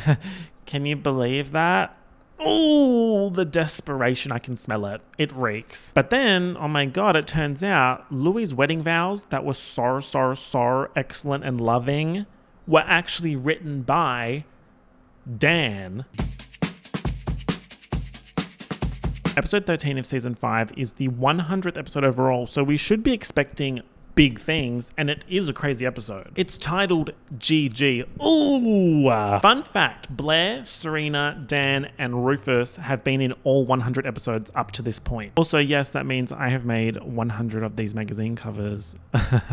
Totally normal and not unusual task that has definitely not taken me an obscene amount of time. Now, because this is the 100th episode, we have to start special. So we have Serena singing Diamonds Are a Girl's Best Friend in Marilyn drag, and then Blair popping up in Audrey Hepburn drag. In this sequence, they're both pulling on Dan and he goes with Blair. The concept of fighting over Dan Humphrey, I shudder at the thought. Blair wakes up and it's her wedding day. Oh, okay, so you were dreaming about Dan Humphrey the night before your wedding. Right. Louis is bones, Chuck is bones, there are so many bones, it's archaeology. Evil hot priest is going along with his plan to conscript Chuck into destroying the wedding, but Chuck actually gives the priest food poisoning so he can't do his plan, thus potentially saving the wedding rather than ruining it. He says he's doing this because all he wants is for Blair to be happy. Oh, that's so lovely. Now, you know what's ridiculous? Dan is Louis' best man. Louis put him in the bridal party because he wrote Louis' vows, and then the actual best man's flight got delayed, so Dan gets bumped up.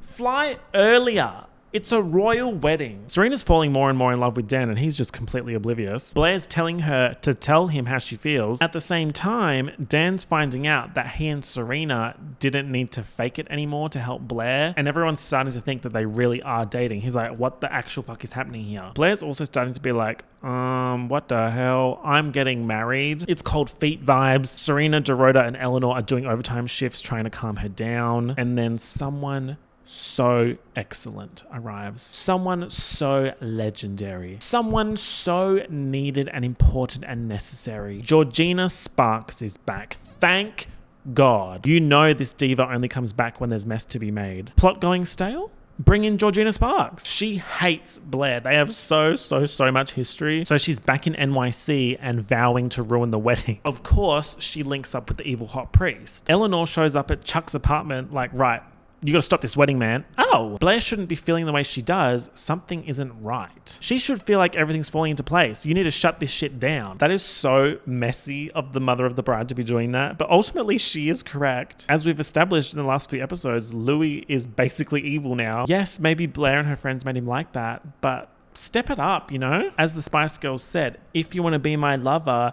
you got to get with my friends.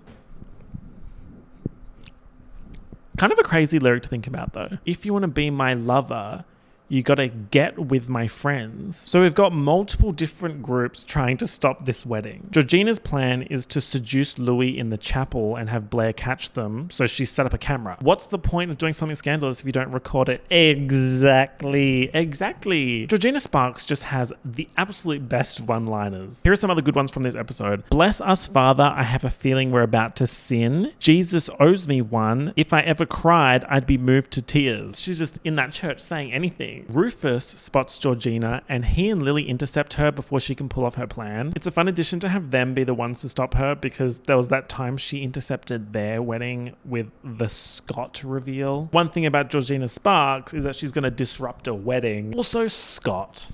Remember that. Rufus and Lily's secret child. The way he hasn't been seen or pretty much even mentioned since season 3, that is so funny. Messy Eleanor organizes a visit for Chuck to see Blair right before she walks down the aisle. Chuck begs her to not marry Louis. Blair says she loves Chuck, but that she's doing this for him. Oh my God, she's experiencing religious psychosis. She goes off to get married and then Georgina pops up out of the fucking cupboard or something like, hey Chuck, got all of that on tape. Here you go, babe. The concept of being so far ahead that you don't even need to leak the tape yourself. They're playing checkers and she's landing on the moon. Chuck's acting like he's not going to leak the tape and instead is just going to go home. So even though literally everyone is telling Blair to not marry Louis and instead be with Chuck, Blair walks down the aisle. Seconds before, Serena pulls Chuck aside and tells him about Blair's religious psychosis. Blair and Louis are at the altar. If anyone objects, speak now. Everyone can see Chuck at the back of the church. Is he going to say something?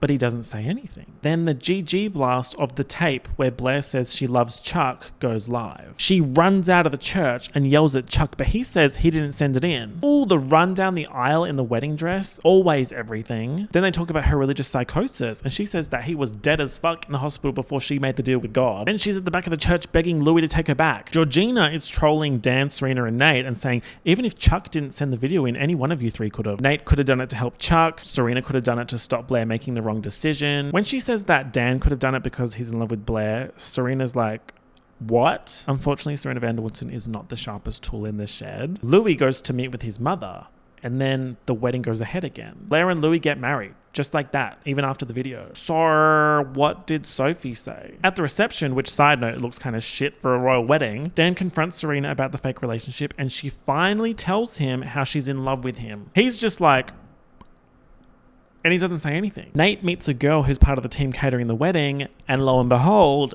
it's Lola. Lola, she worked the party, catering company. She's a secret billionaire. Oh my God, working class girl who's secretly filthy rich and doesn't even know. She's so edgy. I feel like that is exactly Nate's type to a T. Lola initially thinks that Nate is like every other rich guy, but then she's like, wait, maybe you're a good guy. Then there's a gag. While everyone is watching them dance, Louis tells Blair that he married her despite the video because of optics. He had to with the world watching, but now that's it. Their marriage is a contract, a business contract. It's all for show, that there's no love there.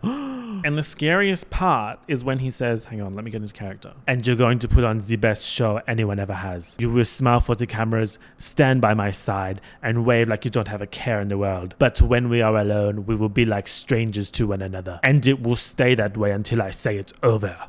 Bro is scary. Blair's like, oh, what the fuck was that? Why did you just like shape shift into an evil being in front of me? What about your vows? Louis tells Blair Dan wrote them. After the dance, Blair calls someone and she's like, I've made a terrible mistake and I need your help. It looks like the person she called is Chuck, because shortly after he arrives at the reception to apologize to Blair, but the person she called was Dan. He steals the just married car and drives off with Blair. Then, because it's the 100th episode, we have to end with a gag. At the very end of the episode, Gossip Girl is posting, like we can see her hands typing, and it pans up to show that Gossip Girl is Georgina Sparks.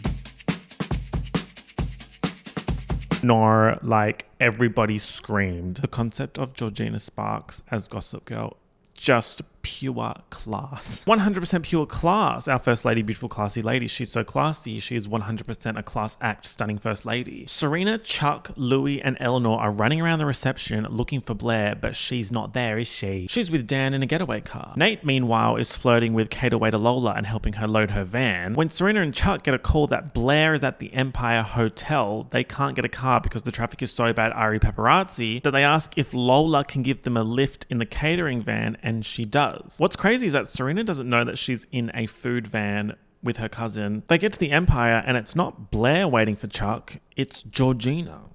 Or Gossip Girl.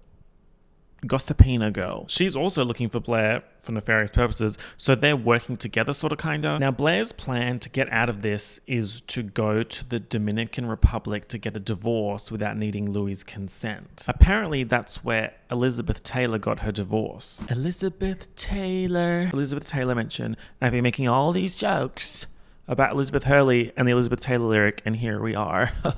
So Dan takes Blair to the airport. They need to get on a plane before Louis works out what's happening and calls the Dominican Republic and stops the plan. These airport scenes are so fun. Blair's still in her wedding dress and people are looking at her, which is bad because they're trying not to get spotted. So she asks a random girl for her clothes and the girl's like, oh my God, you're Blair Waldorf. And she's like, no, I'm a decoy. And the girl's like, yeah, that makes sense. You're nowhere near as pretty as Blair Waldorf. You think I'd be insulted by someone with a Samsonite? She ends up in an I Love New York tee, which is iconic. When she tries to buy a ticket and doesn't have her passport, she holds up a newspaper to prove who she is. Also iconic. That's so me with New York Magazine.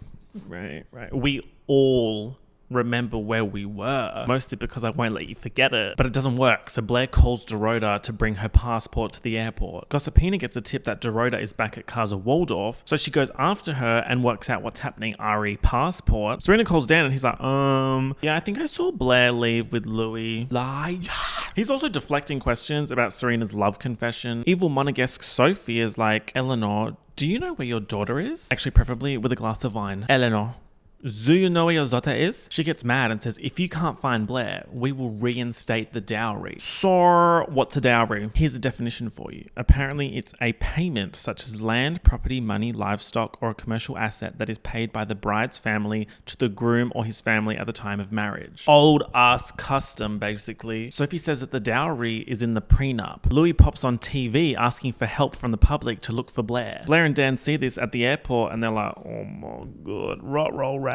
So they decide to go to a hotel and get Dorota to meet them there, except Dorota isn't coming, is she? Chuck and Serena find her locked in Blair's wardrobe. Gossipina put her in there. They take the passport from her and go looking for Blair, and Gossipina trails them. She knows what's happening, but she doesn't know where Blair is. Dan's getting a bit pissed because Blair doesn't seem very appreciative of everything he's doing for her, and she keeps complaining, but like, the situation is bad. Like, this is a bad situation. I think she's allowed to complain. Chuck and Serena turn up at the hotel and so does Gossipina. Gossipina snaps a photo of them all there and Serena drops her bag and Georgina's camera falls out, the one with the Blair and Chuck tape from the wedding, implying Serena is the one that sent it in. And Serena says that she is the one that sent it in and that she did it for Chuck and for herself. Chuck's about to whisk Blair away to the Dominican Republic on a jet when evil Sophie turns up. She's saying dowry this, dowry that, dowry.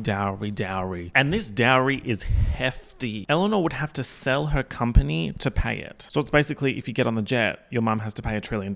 Chuck's there like, I'll just pay for it. Blair says, no, let me sort it out, because if we end up together, I want it to be as equals. That does make sense given everything that's happened. Hashtag swapped for a hotel gate. You don't own me. But I'm also like, this is all so ridiculous. She apologizes to Dan and says she knows he cares about her and that she also cares about him, and she knows that he wrote the gorgeous vows. These two, Last season, the Dare crumbs were delicious. I was snacking on the crumbs.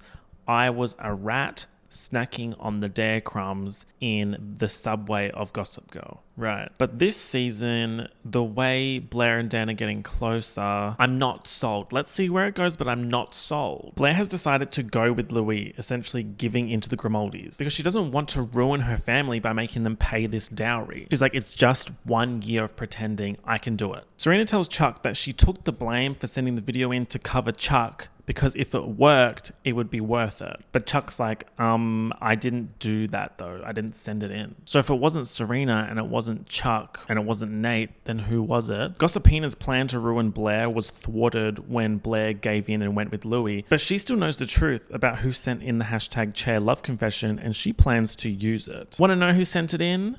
3 letters. 3 little letters on a dingy sign. Dan. Yes, that's right. Dan sent the video to Gossip Girl. Georgina also tells her husband that she's glad she took over Gossip Girl after Gigi was abandoned post-crash. So basically, Gossipina isn't the OG Gigi, which is really upsetting. But like, duh, obviously they're not going to reveal the real Gossip Girl in episode 14 of season 5.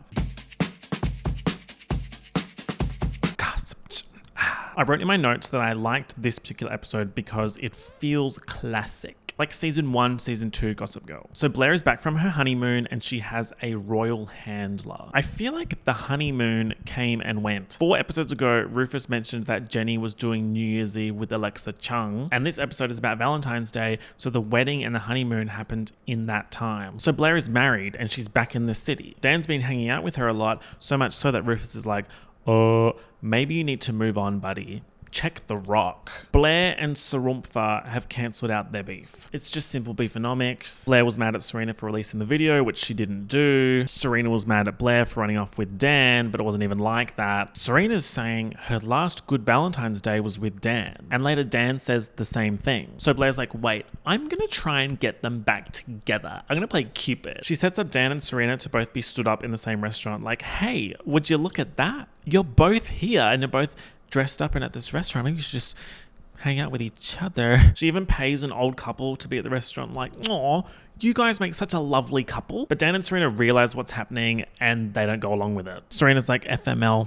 Dan doesn't give a fuck about me. Let me go write my S by S blog about how true love is a myth. Now, there were some Nate Lola developments in the last episode, but I didn't cover them because who really cares, you know? Basically, they were getting closer and closer, but then she was like, I don't think I want to be part of your world. My mom said that it would destroy my soul. Like, he asks her out and she says no. Meanwhile, Gossipina has been hard at work trying to get a scoop. Being Gossip Girl is a full-time job and it's not easy, guys. Not everyone could do it. Some well-timed scheming and manipulation results in Nate hosting a high school-themed party. That was Gossipina's idea and she made Nate feel like it was his idea. More on that in a second. Chivy's back, but only for a bit. She's apparently about to jet set off to Europe, but she wants to first explain to Lily why she dipped so quickly after the Quark Clash. She's at Casa Vanderwoodson waiting for Lily when Georgina turns up. She was tipped off that Charlie would be there. She's like, hey Charlie, remember me from when you were pretending to be mentally ill? I think that was the same episode as the Call Me Serena incident. Oh, a classic. Georgina's like, give me some effing gossip. And Charlie's like, I don't know, man.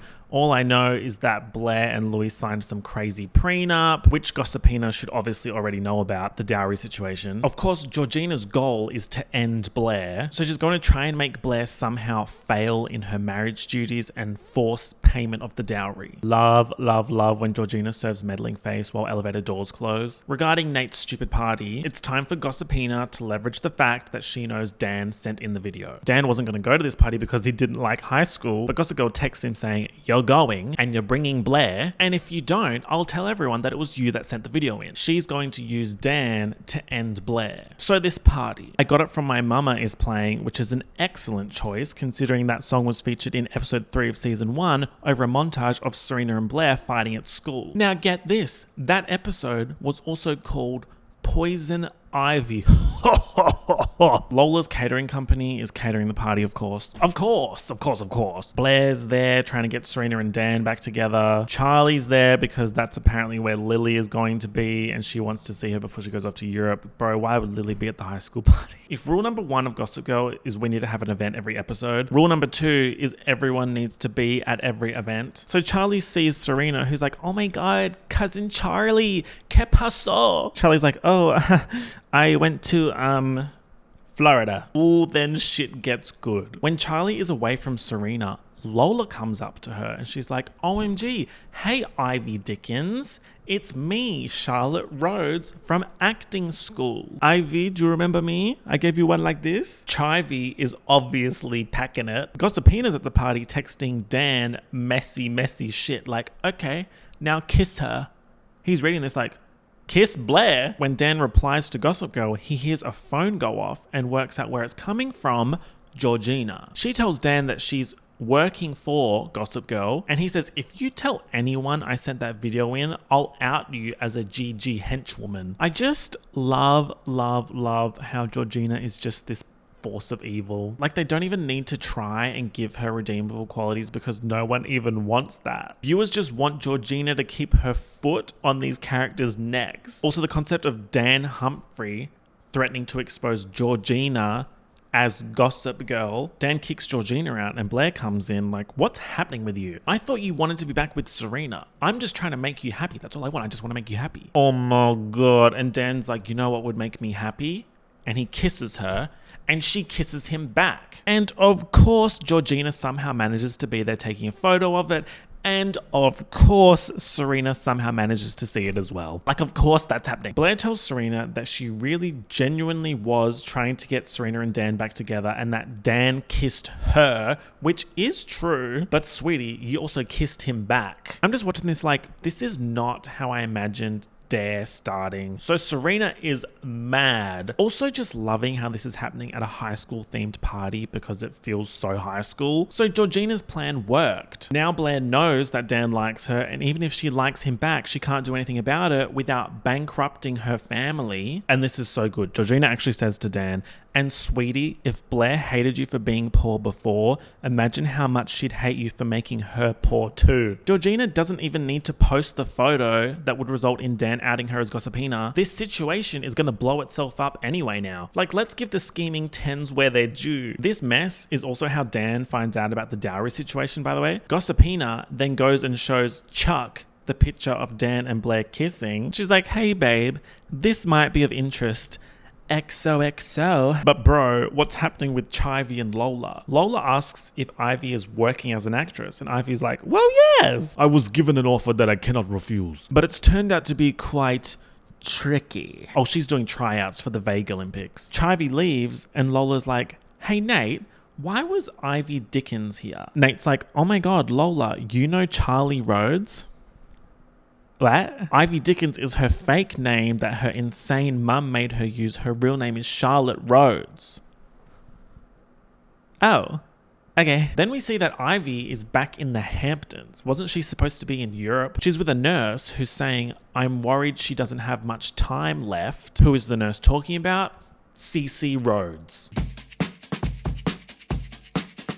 Turns out Cece has been having chemo treatments and it hasn't been going well. Chivy has been spending time with her while this is all happening. Seems like Chivy is the only one who actually knows what's happening with Cece, and Cece won't let her tell Lily or Carol or Serena. Lola gets Ivy's number and she calls her and she's like, so do you want to tell me why the hell you're using my identity? And Ivy's like, oh my God, I didn't use it to hurt you. Let it go, please. Which is an insane thing to say to the person whose identity you're stealing. Ivy's been trying to call Carol, who finally answers and says, I've been at a silent yoga retreat in upstate New York. Carol Rhodes has an extreme employment allergy, and no shade, but the actress's acting is so bad that I like it, like for camp purposes. Ivy tells her that her real daughter Lola is living in New York City and hanging out with Nate Archibald, and that they need to get ready because the whole scheme is about to blow up. Cece's condition gets worse and she has to be taken to hospital in New York City, which ruins Ivy's plan of running away because Cece wants Chivy to go with her. So she does. Perhaps Chivy is a good person despite all this scamming. Now, several dominoes are falling post Dan Blair kiss. Serena is back to beefing and Blair is trying to prove to Serena that the kiss meant nothing, that she can hang out with Dan like normal and it won't be weird because she doesn't feel anything for him. Chuck's decided that he's going to try and destroy Dan's career after seeing the pic of him kissing Blair. It is a bit of a mess for Chuck considering he's spent all season trying to get back with Blair, and suddenly here comes fuck-ass Dan Humphrey swooping in and seemingly successfully winning Blair over. Oh my god. So his plan is to get with Dan's agent Alessandra and then sabotage Dan's second book by submitting a fake proposal that is totally plagiarized. This whole thing is ridiculous to me because Dan Humphrey should not have one published book, let alone potentially a second one. So Blair's been hanging out with Dan, trying to prove to Serena that she can do that, including at a rehearsal for an acting group to perform scenes from Dan's book Inside. Nah, don't ask. At said rehearsal, the actress for Blair's inside character Claire Bro named Blair's character Claire and Serena's character Sabrina.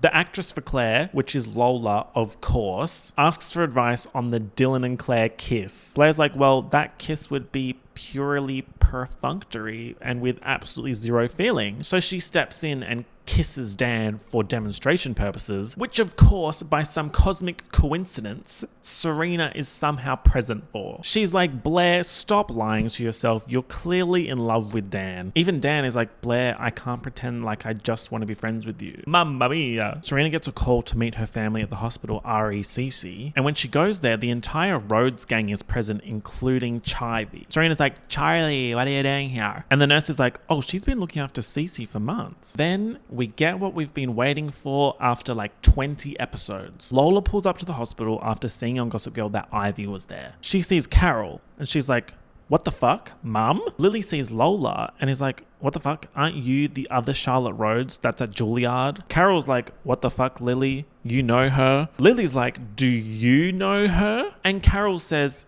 yeah, that's my daughter. Uh-oh. Serena's pointing at Ivy like, then who the fuck are you? Lola's like, that's Ivy Dickens. Everyone's like, babe, we know. Carol forced Charlie to be Ivy, right? Wrong. Ivy finally tells everyone the truth. Carol hired her to access the real Charlie's trust fund. Lola is spinning out that her mum literally hid her entire family from her so that she could get the money for herself. Carol reckons that she kept Charlotte away from everyone to protect her. Bro, she is just rotted. I say things 3 times so it really sinks in. You know what?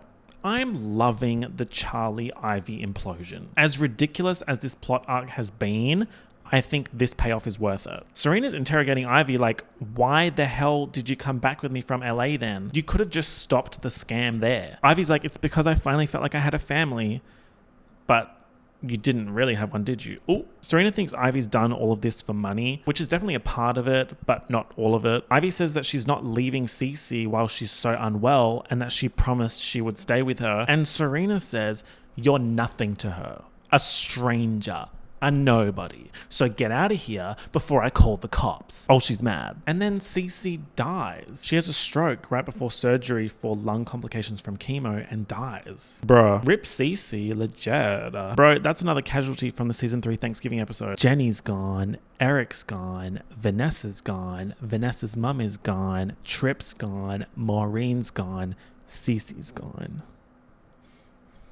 But I'm still standing. So yeah, Cece death aside, I'm loving this Chivy reveal. What's interesting to me is how this plotline could only really have worked up until around 2010. Because after that, it's like, surely with how connected everyone is online, someone would have put the pieces together sooner. Like, we wouldn't have been able to have that plotline in the reboot. In other news, Blair has realized that Dan loves her for her. whatever that means. She's realized this by reading more of what he wrote about her in Inside. She apologizes to Serena for not facing up to her feelings in the first place. But Serena's like, bro, honestly, it's whatever. I'm not going to stand in your way. There's already enough drama in the way of you and Dan being together. #prenup. Blair also calls Chuck, like, stop messing with Dan. She says that she doesn't know what she's doing or what her feelings are, but that Chuck can't blame Dan for her confusion. She's pissing me off a little bit. Like, what is this situation? So Chuck reverses the damage he did with sabotaging Dan's proposal, but then Gossipina forwards him the email Dan sent Gossip Girl with the Chuck Blair wedding love confession. So now Chuck knows that Dan is the one that sent it. So there's a lot of fallout happening here. Fallout from the Blair-Dan love dodecahedron, fallout from the Chivy reveal, fallout from Cece's death. In terms of the Blair-Dan love dodecahedron, Chuck's thinking that once Blair finds out that Dan's the one that sent the email, he's toast. Blair and Dan, meanwhile, are living it up. Apparently Cyrus found a loophole in the prenup, so Blair might have a way out of that particular mess. So Chuck's like, shit! If that happens, she can go straight into dating Dan. So he tries to accelerate the email truth reveal. He emails Gossip Girl saying it's time to tell everyone that Dan sent the video. Except Gossipina has temporarily left GG duties to her husband Philip while she attends Cece's wake. And Philip doesn't know shit about how to run that. So he just copies and pastes Chuck's email as a Gossip Girl post, including with the information that the email came from Chuck. Now, this episode's event that everyone must attend is Cece's wake. Obviously, all our key roads are there, plus Ivy, Georgina, Chuck, Dan, Blair. Lola had told Serena that she's not sure she wants to hang out with her, but she's having no issue hanging out with Nate. Also, so classic Nate Archibald to somehow end up dating a secret Rhodes millionaire. So Serena gets Nate to bring Lola to the wake. So everyone's there, and this is when Philip posts Chuck's email as a Gossip Girl blast. Blair initially thinks that Chuck was lying, but then realizes that Dan really did send it in. Dan says that he did it to save her from the marriage to Louis. Blair's like, okay. She doesn't want to fight with Dan because that's what Chuck would want. Bro, this is all so messy. Serena's trying to tell Lola that Carol was wrong and that her family cares about love and happiness more than they care about money, but the will reveal is about to prove Carol right. Also, the way Lola keeps saying, I'm just not part of this world, is her version of the Serena, I gotta go. I'm just not part of this world. Also, Georgina's at the wake just going around the kitchen stirring pots. Exhibit A, she manages to steal Dan's phone. Exhibit B, she tells Lola that Carol hiding her for 18 years is surely not just about money. There must be something else going on. Enter stage left, William Vanderwoodson. He of course gave Lily fake cancer and took off in a helicopter leaving Serena with her fedora, and he's back to read Cece's will as the executor of her estate. The fake cancer is water under the bridge, babe. So they're all in a room listening to William read Cece's will. Carol and Lily are arguing. Lily's saying that Carol embezzled her daughter's trust fund so that she could go shopping at Lululemon, and the way she says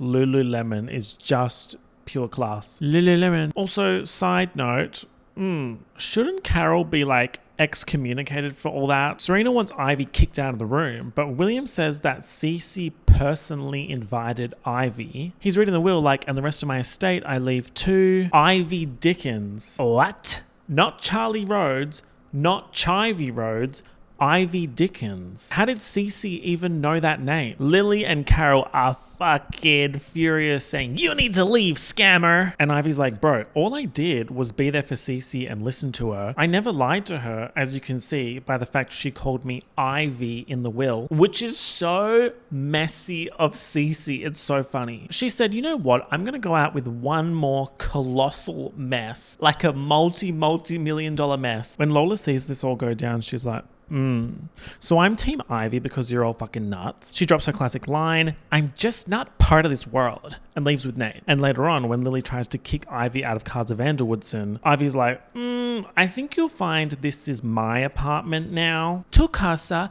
es mi casa. Mi casa es non tu casa.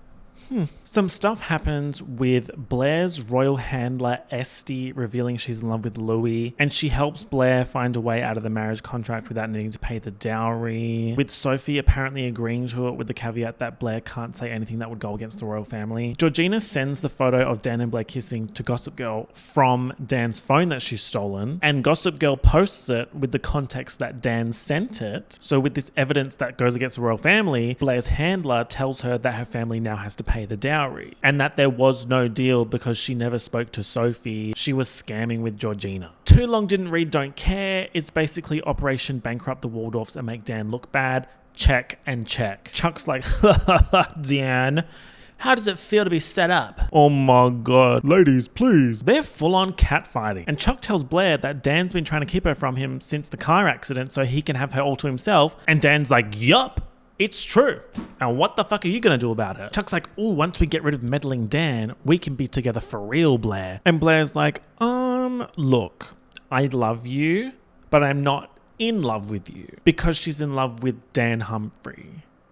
Somehow. Also, when all this was going down, Dan outs Georgina as Gossipina. So that's a lot of drama for one episode, except there's more. Carol tells William to fix the will because if she doesn't get money from the will, she'll find it another way, and then she reveals that William is Lola's father. Oh my god, stepsister situationship. Serena now has a stepsister of her own. Oh my god. William was married to Lily and cheated on her with Carol, and voila, Lola. You are fucking kidding me. And of course, somehow Gossipina overheard them talking about this. Gossipina also turns up at Casa Waldorf saying that she's been collecting favors because she knew people would start coming for her once they found out that she was GG. Exhibit A helping Chuck by sending the Dan Blair pic from Dan's phone. And she might have a way for Blair to get a divorce without paying the dowry in exchange for Blair owing her, which she can cash in later. Sounds absolutely ridiculous, but we're letting it slide because it's Queen Georgina. At home, Georgina wraps up Gossip Girl's laptop. Her shift is over,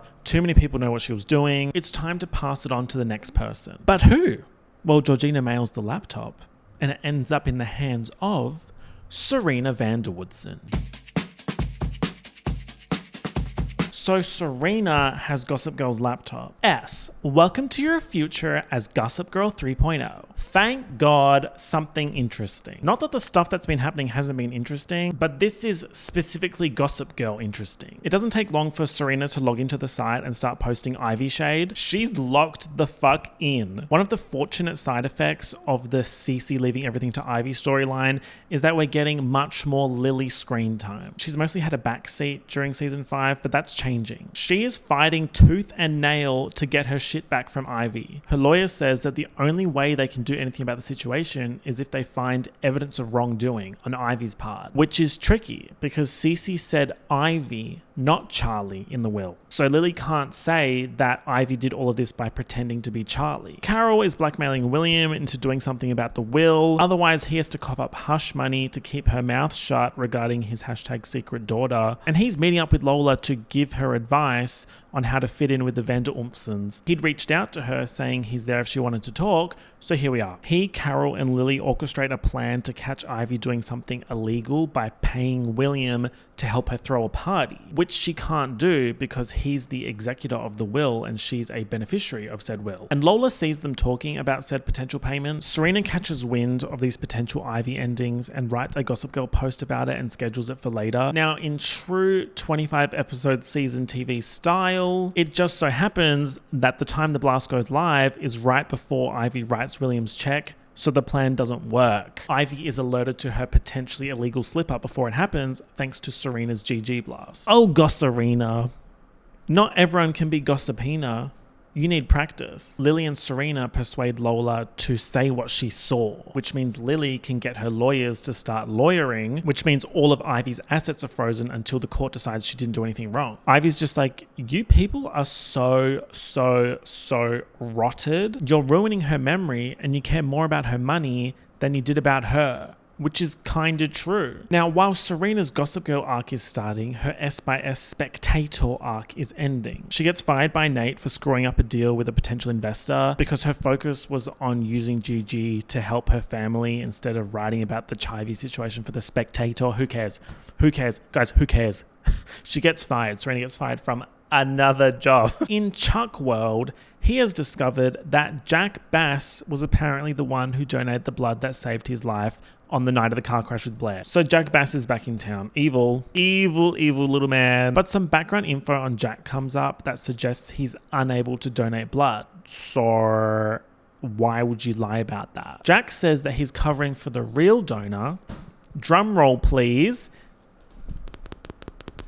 Elizabeth. Oh my God. Are we really bringing that storyline back? Chuck's dead mother, who wasn't dead, then wasn't his mother, then was, then wasn't, then was. So Chuck starts getting his PI to find Elizabeth again. But then Uncle Jack is in a car on the phone saying, Chuck worked out it wasn't me. You should come back and handle it yourself. Oh. There's also a storyline about Dan and Blair not being able to have sex for a multitude of reasons. Interruptions, car alarms, whatever. This Dan and Blair relationship, I liked the idea of it in season 4, but now that I've got it, I'm not hungry. It's sort of like how I feel when I go shopping in person after looking at something online. I liked it, but now that I've tried it on, I'm not sure I'm buying it. And I think the crux of this issue is that they are both just so much more annoying this season. So this storyline, I'm just sort of like, ugh. So they finally have sex and it's a chop. Or an R. So then they're stressing about it. And then they talk about it. And then they have sex again in an elevator. I thought this was a classy party. I was wrong. And just when Serena starts to be like, yes, I could get used to this Gossarina gig, she gets a DM from a user called XOXO44 who says, I read your blog, and while you do a pretty good me, you're not the real deal. So if you just hand over the password, I'd like my site back. Bro, she's just started. Give her a chance. Also, when we find out who the real Gossip Girl is, the thought of them sitting down to send Serena that message is so funny. Get a job. Speaking of, Serena is jobless and unemployed. They are, of course, two different things, and she is both right now. She's in her room with the Gossip Girl laptop posting shit. Real Gossip Girl wants it back, but Serena's like, nah. I really enjoy weirdo computer Serena. Like, that's fun, that's interesting, that's different, that's unusual. I like this version of Serena more than LA Serena. Weirdo computer Serena, as random as it is such a fun deviation, especially considering where the series started, with Gossip Girl posting about Serena's return to the city. And now, 5 years later, present-day Serena wants to be freed of Gossip Girl posting about her, so she has a plan. She's going to make a new IT girl, a new IT girl, a new information technology girl. And what better choice than Cousin Lola? This episode's compulsory event is a lingerie party, right. So Serena gets to work trying to make a moment happen for Lola. Pulling the fire alarm at the lingerie store when Lola is trying something on, so she gets papped on the street in lingerie. Everyone is going to be talking about Charlotte Rhodes, thanks to Gossip Girl. The Photoshop on this photo, 2012, you are so loved. Georgina has somehow gotten Blair's divorce sorted. It's very much, you don't need to know how it happened, just know it happened. Don't cry because it's over. Smile because it happened. Now that she's done with the Grimaldis, Blair can now go public with Dan, except she's stalling. Pourquoi? She isn't ready to let go of her princess dream yet. Then it's time for Chuck Bass to re-enter the love dodecahedron. What the hell is he wearing? This is so insane. I can't believe he stepped out in the Cat in the Hat onesie. Chuck doesn't know what to do re Elizabeth, so he needs to talk to someone who knew Elizabeth, Blair. Also, turns out Chuck paid the dowry. The big dowry that would have bankrupted the Waldorfs. That's how Blair got out of the marriage. And he did it without hanging it over Blair's head. In fact, he didn't even tell her, but Dan found out about it through Nate. Because Chuck has spent all his dosh on Blair's dowry, he can't invest in the Spectator, so Diana Payne is back. The Spectator needs investors, and here comes Elizabeth Hurley. But Nate's with Lola now, so his ex swanning around the office complicates things. Lola does some research on Diana on Gossip Girl and finds out about her past with Nate. She better not have. So Lola tries to make Nate jealous by bringing her friend along to the lingerie party and then modeling at the lingerie party, and Nate's brought Diana along to the party to make Lola jealous. Turns out Nate and Lola are working together to stop Diana from taking over the Spectator by trying to catch her hooking up with Lola's underage friend at the lingerie party. Whatever. Just doing anything to fill this 25 episode season. Lola only went to the lingerie party for this secret plan with Nate. She doesn't give a fuck about being the information technology girl, which pisses Serena off. Also, Serena starts to feel like, actually, I don't like that cousin Lola is getting more attention than me, even though I don't want to be in the spotlight. But I do. But I don't. At least not like this. At least not with her being the it girl. Bruh, let's get back to the dowry. Blair thinks that Chuck is leveraging the Elizabeth situation as a way to talk to her, but he's saying he's really just needing Blair to be there for him as a friend, nothing more. Dan lets it slip that Chuckamo paid the dowry, and when Blair asks Chuck about it, he swears that he just wanted her to have her freedom. He wasn't trying to buy her or anything. Oh my God. Hotel incident trauma flashbacks. Chuck's private investigator manages to contact Elizabeth, who says she was at a monastery in Tibet when Chuck had his crash. So it wasn't her that donated the blood. Monastery in Tibet. I love how these characters are inventing new ways to be unreachable. So who the hell donated the blood then? Knowing that Blair is having princess FOMO, Dan takes her to the Met steps with the tiara so she can get the princess treatment, which is cute. Whatever, lonely boy, you win this round. Then Blair texts Chuck, "Thank you for setting me free," which feels a little bit like the end of a chapter, but obviously with this show, it's not. Lily is in hell at the poverty loft and complaining a lot about it, which is rubbing Rufus the wrong way. This Lily-Rufus situation is about to get messy. Lily has drawn a hard line regarding Chivy. She wants her destroyed. But Rufus is like, maybe we can be a little bit nicer to Ivy. Since the assets are frozen, Ivy has no money. So Ivy's like, if I give you the apartment back, can you unfreeze the assets? And Lily's like, I don't want her having a single fucking cent. But Rufus is like, you have plenty of money already. Just let her have it. Interesting take from Rufus. Lily's like, oh, sure. Wink. Let's do that. Wink, wink, wink. So Ivy gets a call that there's a check at the bank from Lily for her. She goes to get it. There's no check. And she's now locked out of the apartment. Rule number 45 of the Gossip Girl recaps is don't go against Lily. It'll cost you. Lily lied and told Rufus that she'd unfreeze the assets for Ivy. So Rufus is like, I can't believe you'd lie to me. Thus begins a Rufus-Lily rift based on the Chivy CC inheritance situation. Lily's moved back into Casa Vanderwoodson, but Rufus can't stomach that Lily lied to him, so he's staying at the poverty loft. Hey guys. What about your university work? Does anyone still go to college? Certainly no one's graduated, that's for sure. Maybe they've all graduated from the School of Deceit and Lies. Dowry out of the way, Blair and Dan are again trying to go public with their relationship. They're having the classic Upper East Side versus Brooklyn argument. Dan doesn't want to just melt into Blair's world, and Blair doesn't want to hide herself like she had to with Louis. Then there's some real life people introduced, Julian Tepper and Jenna Gribben, and this seems very if you know, you know. And I don't know who these people are, no shade. Their random celebrity guest appearance feels so sitcom. Like I'm half expecting a clapping track when they appear on screen. Anyway, apparently they are a famous New York couple who blended Upper East Side and Brooklyn. And this inspires Blair and Dan to essentially host a coming out party of their own. Serena is getting more and more mad that everyone wants Lola updates from Gossip Girl. Like, hello, what about Serena? Even though she decided 2 episodes ago that she never wants to be on Gossip Girl again. So Gosserina isn't posting about Lola, but other places are. So Serena's like, ooh, Lola, is that getting to you? Is that pissing you off? And Lola's like, yawn. No, Gossip Girl is irrelevant and pathetic. Ooh, Rufus and Lily are continuing to drift apart, but in my opinion, it's too much too soon. Rufus is going on about how he lost himself when they got married, that it's like the Lily show. I don't know what to tell you, bro. Get more interesting. What happened to the Roof Ass Cafe? Open that up again if you're so bored. And this is all stemming from the Chivy incident. I just don't think that Rufus's reasoning for acting like they need a divorce is strong enough. Lily's like, okay, let's meet halfway. I'll sell the cars of Vanderwoodson penthouse and then we can buy something together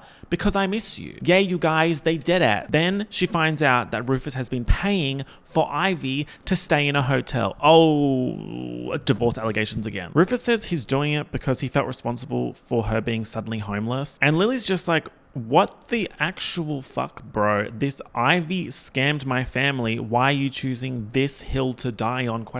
Diana and Nate have resolved their shite and want to find a way to work together at the Spectator 2.0 with Nate in charge. When Diana finds out that Chuck is investigating who saved him at the hospital, she rings Jack saying, we have to stop him from finding out the truth. Okay. Weird. Why are you guys even oomphs? Then the real Gossip Girl messages Diana and says, right, so Serena's got my site hostage and you're going to get it back for me or I'll reveal your secret. Right. So what's Elizabeth Hurley's secret? After Serena Vander Gossip Girl posts and ruins an audition for Lola, Lola's like, wait, I only told Sarumpha about that audition. And then she starts suspecting that Serena is Gossip Girl. She's like, hey Nate, I think Serena is Gossip Girl. A usually insane concept since Serena's always hated Gossip Girl, yet very true right now. Diana's up in Serena's business like, babe, I know you're interim GG and real GG wants her site back, but I'm going to help you keep it. So much drama surrounding Serena's 2 minutes as GG. She needs to be more under the radar, but it kind of makes sense that she would be bad at that because she's used to being in the spotlight. Serena overhears Diana on the phone saying something along the lines of, no one can know what I did for Chuck at the hospital. So she digs, and apparently Diana donated blood and then dipped. So then everyone is at this episode's compulsory event, the Blair and Dan coming out shindig. It's ridiculous. Anyway, Lola gets a hold of Serena's phone, and Serena has a Gossip Girl video uplink app. Oh my God. Times like this, when I'm watching and this stuff happens, I just grab the sides of my imaginary wig and I just push it behind and I keep moving. The concept of the Gossip Girl video uplink app. Right. Also, the concept of Serena not having a passcode on her phone, especially with all the phone leak shite that's happened over the years, and especially because she's Gossip Girl. Anyway, Lola opens the uplink app and these are the options. Live to Gossip Girl and record to phone. So she live streams a conversation. She's like, he, I can out Serena as Gossip Girl on Gossip Girl. In this conversation, Serena is confronting Diana about the blood donation allegations, and Diana says that she is Chuck's mother. What in the Chuck's like, what? Is this true? And Diana's like, yeah, doll. So what the hell is this lady up to then? And what about old mate Elizabeth at the monastery in Tibet? Diana says that she had an affair with Bart while he was with Elizabeth. Elizabeth couldn't have a baby and Diana couldn't keep it, so they did a Chuck transfer, which as we know didn't end well anyway. Dead, undead, mother not mother, mother not mother, mother. Famously. This is dumb. This is the dumb reveal. Like, oh, Nate was banging Chuck's mother. But this is apparently not the secret that Gossip Girl was alluding to when blackmailing Diana. Also, now Lola knows that Serena is Gossip Girl. And Serena's like, please, please, please don't end me all-knowing cousin Lola. I like being Gossip Girl because it's the only thing I'm in control of. Lola's like, anyway, let me drop my line. I'm just not part of this world. My Vanderwoodson family is insane. Carol was right. I'm leaving.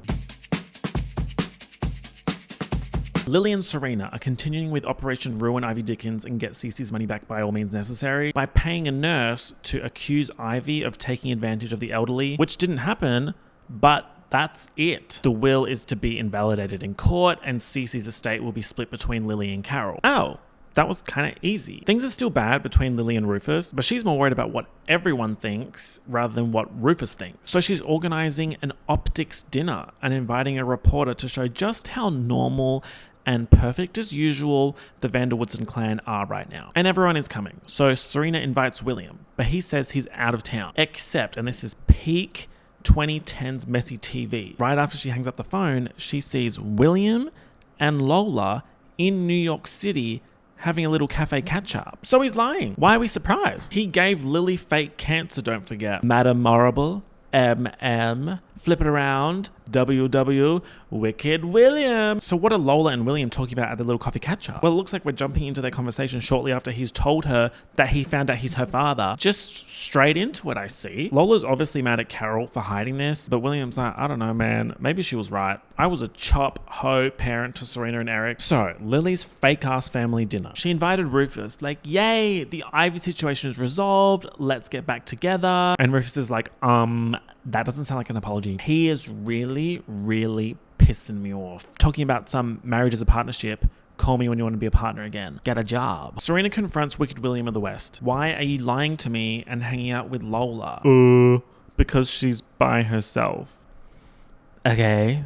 And when Serena's talking to Nate later, she's asking where Lola is to invite her to the fuck-ass family dinner. Nate's like, oh, she's rattled after spending the morning with her father. Serena's doing the maths. 1 + 1 = daddy issues. She tells Lily about William being Lola's father. Lily is weirdly cool as a cucumber. She's like, She's like, don't let anyone know that we know until after the FAFD, the Fuck-Us Family Dinner. What's her plan? Well, she's called Ivy. At the Fuck-Us Family Dinner, we have Lily, Serena, Carol, Lola, William, and this random reporter. Rufus decided that he was going to come, but then Lily was like, actually, you know what, Rufus, dinner's cancelled. She doesn't want him to find out what's about to happen. Everyone's at the FAFD, and then Lily lets rip. It all comes out. William and Carol having an affair. Carol blackmailing William with the information that Lola is his daughter. Carol hiring Lola so that she could access Cece's trust fund. Carol's like, right, let me get up and leave. I'm going. I'm out of here. Get that far exit door. You're a bunch of moles. I've got my 50%. I'm done. Sweetie, you're not going anywhere. Enter stage left, the policeman that Lily called, and Ivy. Carol is being arrested for fraud, and Ivy admitted her involvement and ratted Carol out, so she's getting off of all charges. Oh, Carol, don't make that face. Lola's kind of pissed that her mum is getting arrested. William's like, oh, it's okay. Do you want me to take you home? Which pisses Serena off because, suddenly, you want to be a father? Like, he left Serena and avoided her like the plague, and suddenly he's rushing to help fuck-ass Lola. Poofus finds out that Lily did in fact have the fuck-ass family dinner and had Carol arrested. He's like, if that's who you are, then I don't want to be a part of it. Oh, Poofus, get over yourself. Lily writes Ivy a check for $1 million for helping put Carol away, and she's doing it like it's nothing. Money talks. Ivy's like, I'll tear this check up in a second if it means we can be some sort of family again. But Lily's basically like, that's all. Then later, Ivy tears the check up anyway. Idiot. Why would you do that? Lola goes to see Serena and she's like, let's get back at your mum by getting my mum out of prison. Are you dumb? It's rocks for brains. Serena's like, no fucking chance, babe. Stay away from me and my family. On her way out, Lola sees the GG 3.0 note with the GG login and takes it. That is a beefy password. Good work, Georgina. Of course I went to that server address, and it redirects you to the Warner Brothers homepage. In other news, Nate and Chuck are looking further into Diana's past. There doesn't seem to be any record of her existing before 3 years ago. Elizabeth manages to get out of the Tibetan monastery long enough to email them a picture of her pregnant with Chuck. So it looks like Diana is lying. Nate manages to steal her planner to try and get some intel. Then Chuck's looking at the picture of pregnant Elizabeth like, the man with her in this photo has the same tattoo as evil Uncle Jack Bass. Hold on. Is Jack Bass my father? Blair is spiraling a bit. If Serena was a bit pissed off that Lola was getting the spotlight and she wasn't, Blair is a bit pissed off that Dan is somehow doing really well in the court of public opinion after releasing Inside and she's not doing as well. In fact, New York Magazine is poking fun at her for being married for less time than Kim Kardashian. So she spends this episode trying to become highbrow and not living in someone else's shadow, and in the process steals Dan's spotlight at some event. Blah, blah. She needs to rediscover the real Blair Waldorf. Blair Waldorf acting normal. The real Blair Waldorf. She's so crazy. Love her. Hey guys, does anyone know when the uni assignment is due? Imagine you're in the same group as these characters for an assignment.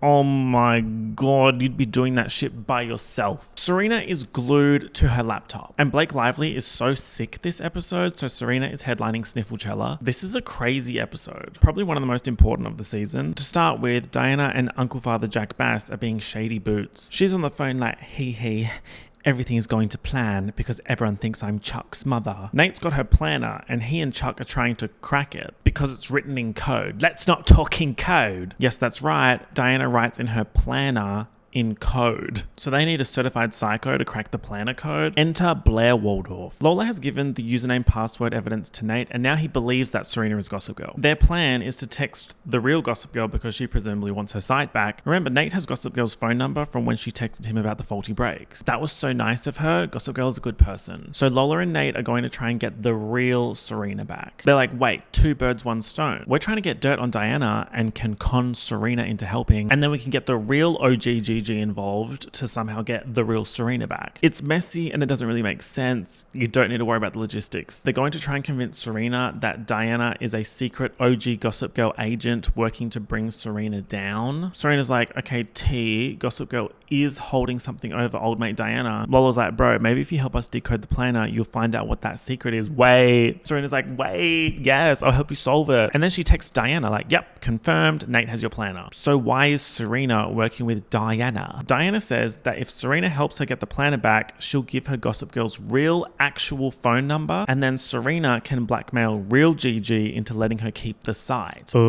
Is it that serious? Just put the fries in the bag. So Chuck's got Blair decoding the planner. She's got a cipher slide. She's not new to this. This is the Visioneer code. Diana's planner is all in numbers. You're talking about the numbers. Speaking of, no one's cracked the code from my Lost video, and I love to see it. There's people DMing me being like, ugh, ChatGPT can't solve it. Sweetie, that was my intention. You need to be a human to solve it. So the Cypher Squad are working it out, and Serena's pretending to help to try and steal the planner, which she succeeds at, but then they catch her when she's about to run away with it. And she would have got away with it if it weren't for you meddling kids. Serena tells them all that she's doing this to get Gossip Girl's phone number, which is more important than whatever everyone else is doing. But then Chuck's like, we're doing it to find out if Jack is my dad. And Serena's like, oh, I didn't know that was happening.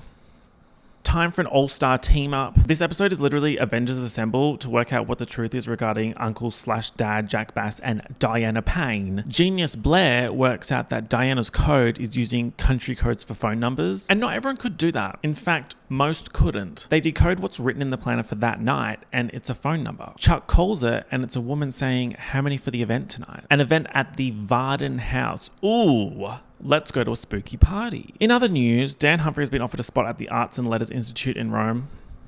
The way everything is just falling in place for him career-wise, if he does this, he would have to live in Rome for the whole summer. He's like, gotta talk to the boss, Blair. Blair's like, yeah, bro, go for it. That's amazing.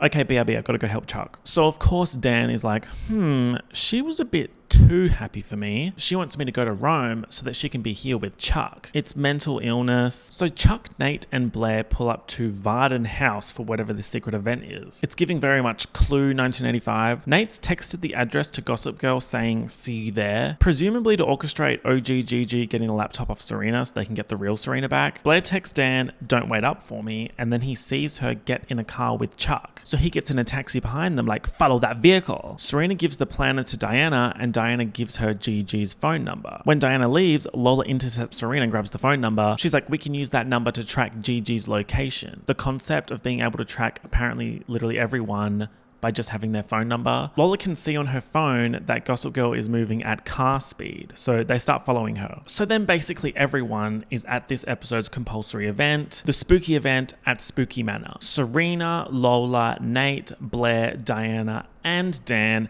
and Gossip Girl. Inside Spooky Manor, it's Brothelchella. Diana is in some sort of authority position because she's watching them walk in on a security camera feed. When she sees Nate and Lola, she's like, that's fine, whatever. But when she sees Chuck and Blair, it's panic stations and she starts shutting down the party. By walking around Spooky Manor, the gang work out that apparently the woman in charge is named India. So who dat? Serena calls Gossip Girl's phone number and hears a phone ringing and tries to track it down, giving very much Pretty Little Liars on the cusp of finding out who A is and just missing them. Chuck's walking around the party and opens a door to find Jack Bass. Chuck shows him the picture of pregnant Elizabeth and is like, are you my father?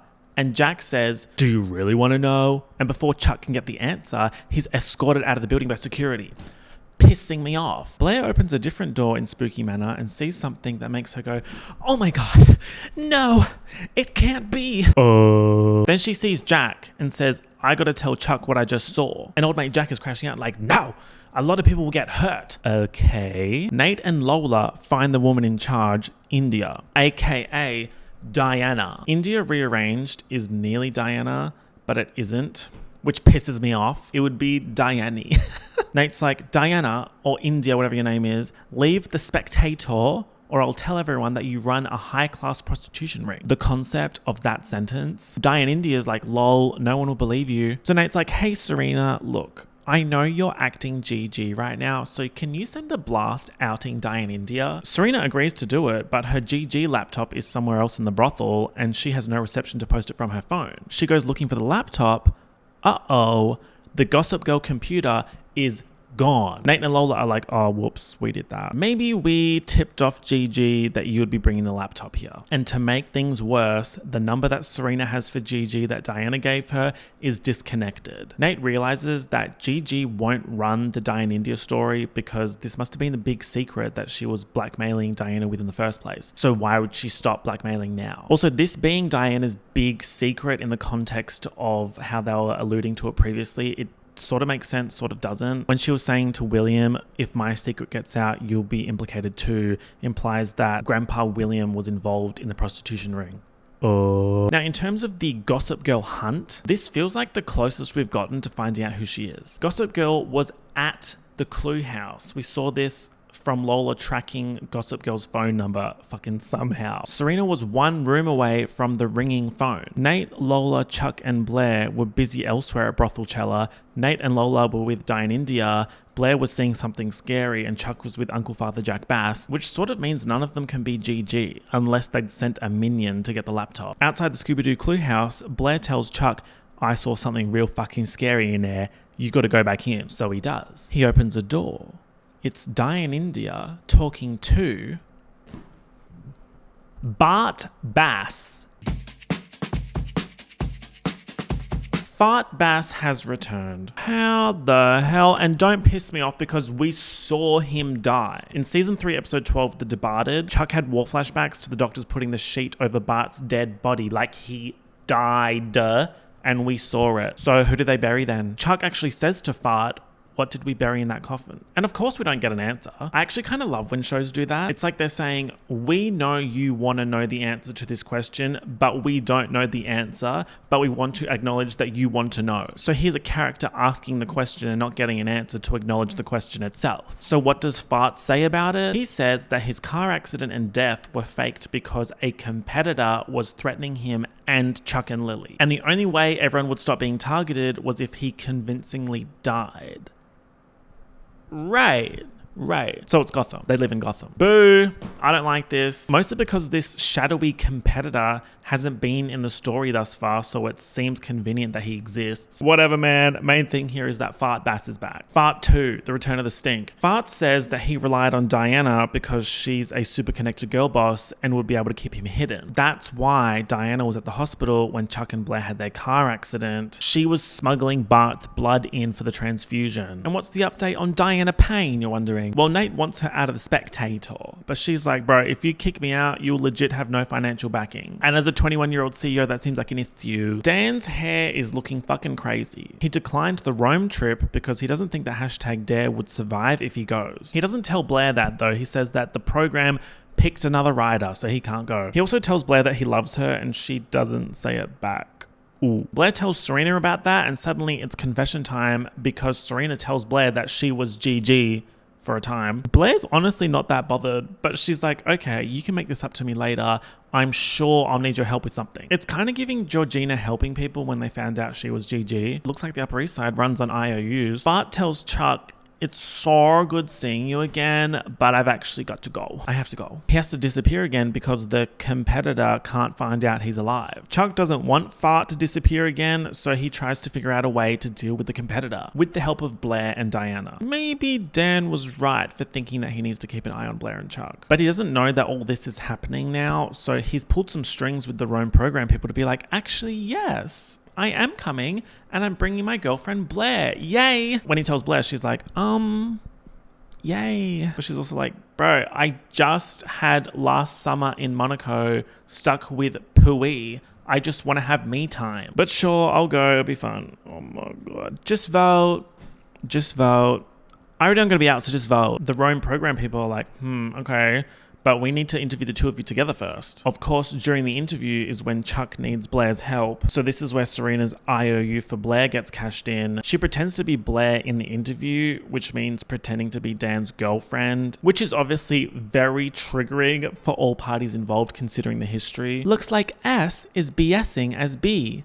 Let's hope this works.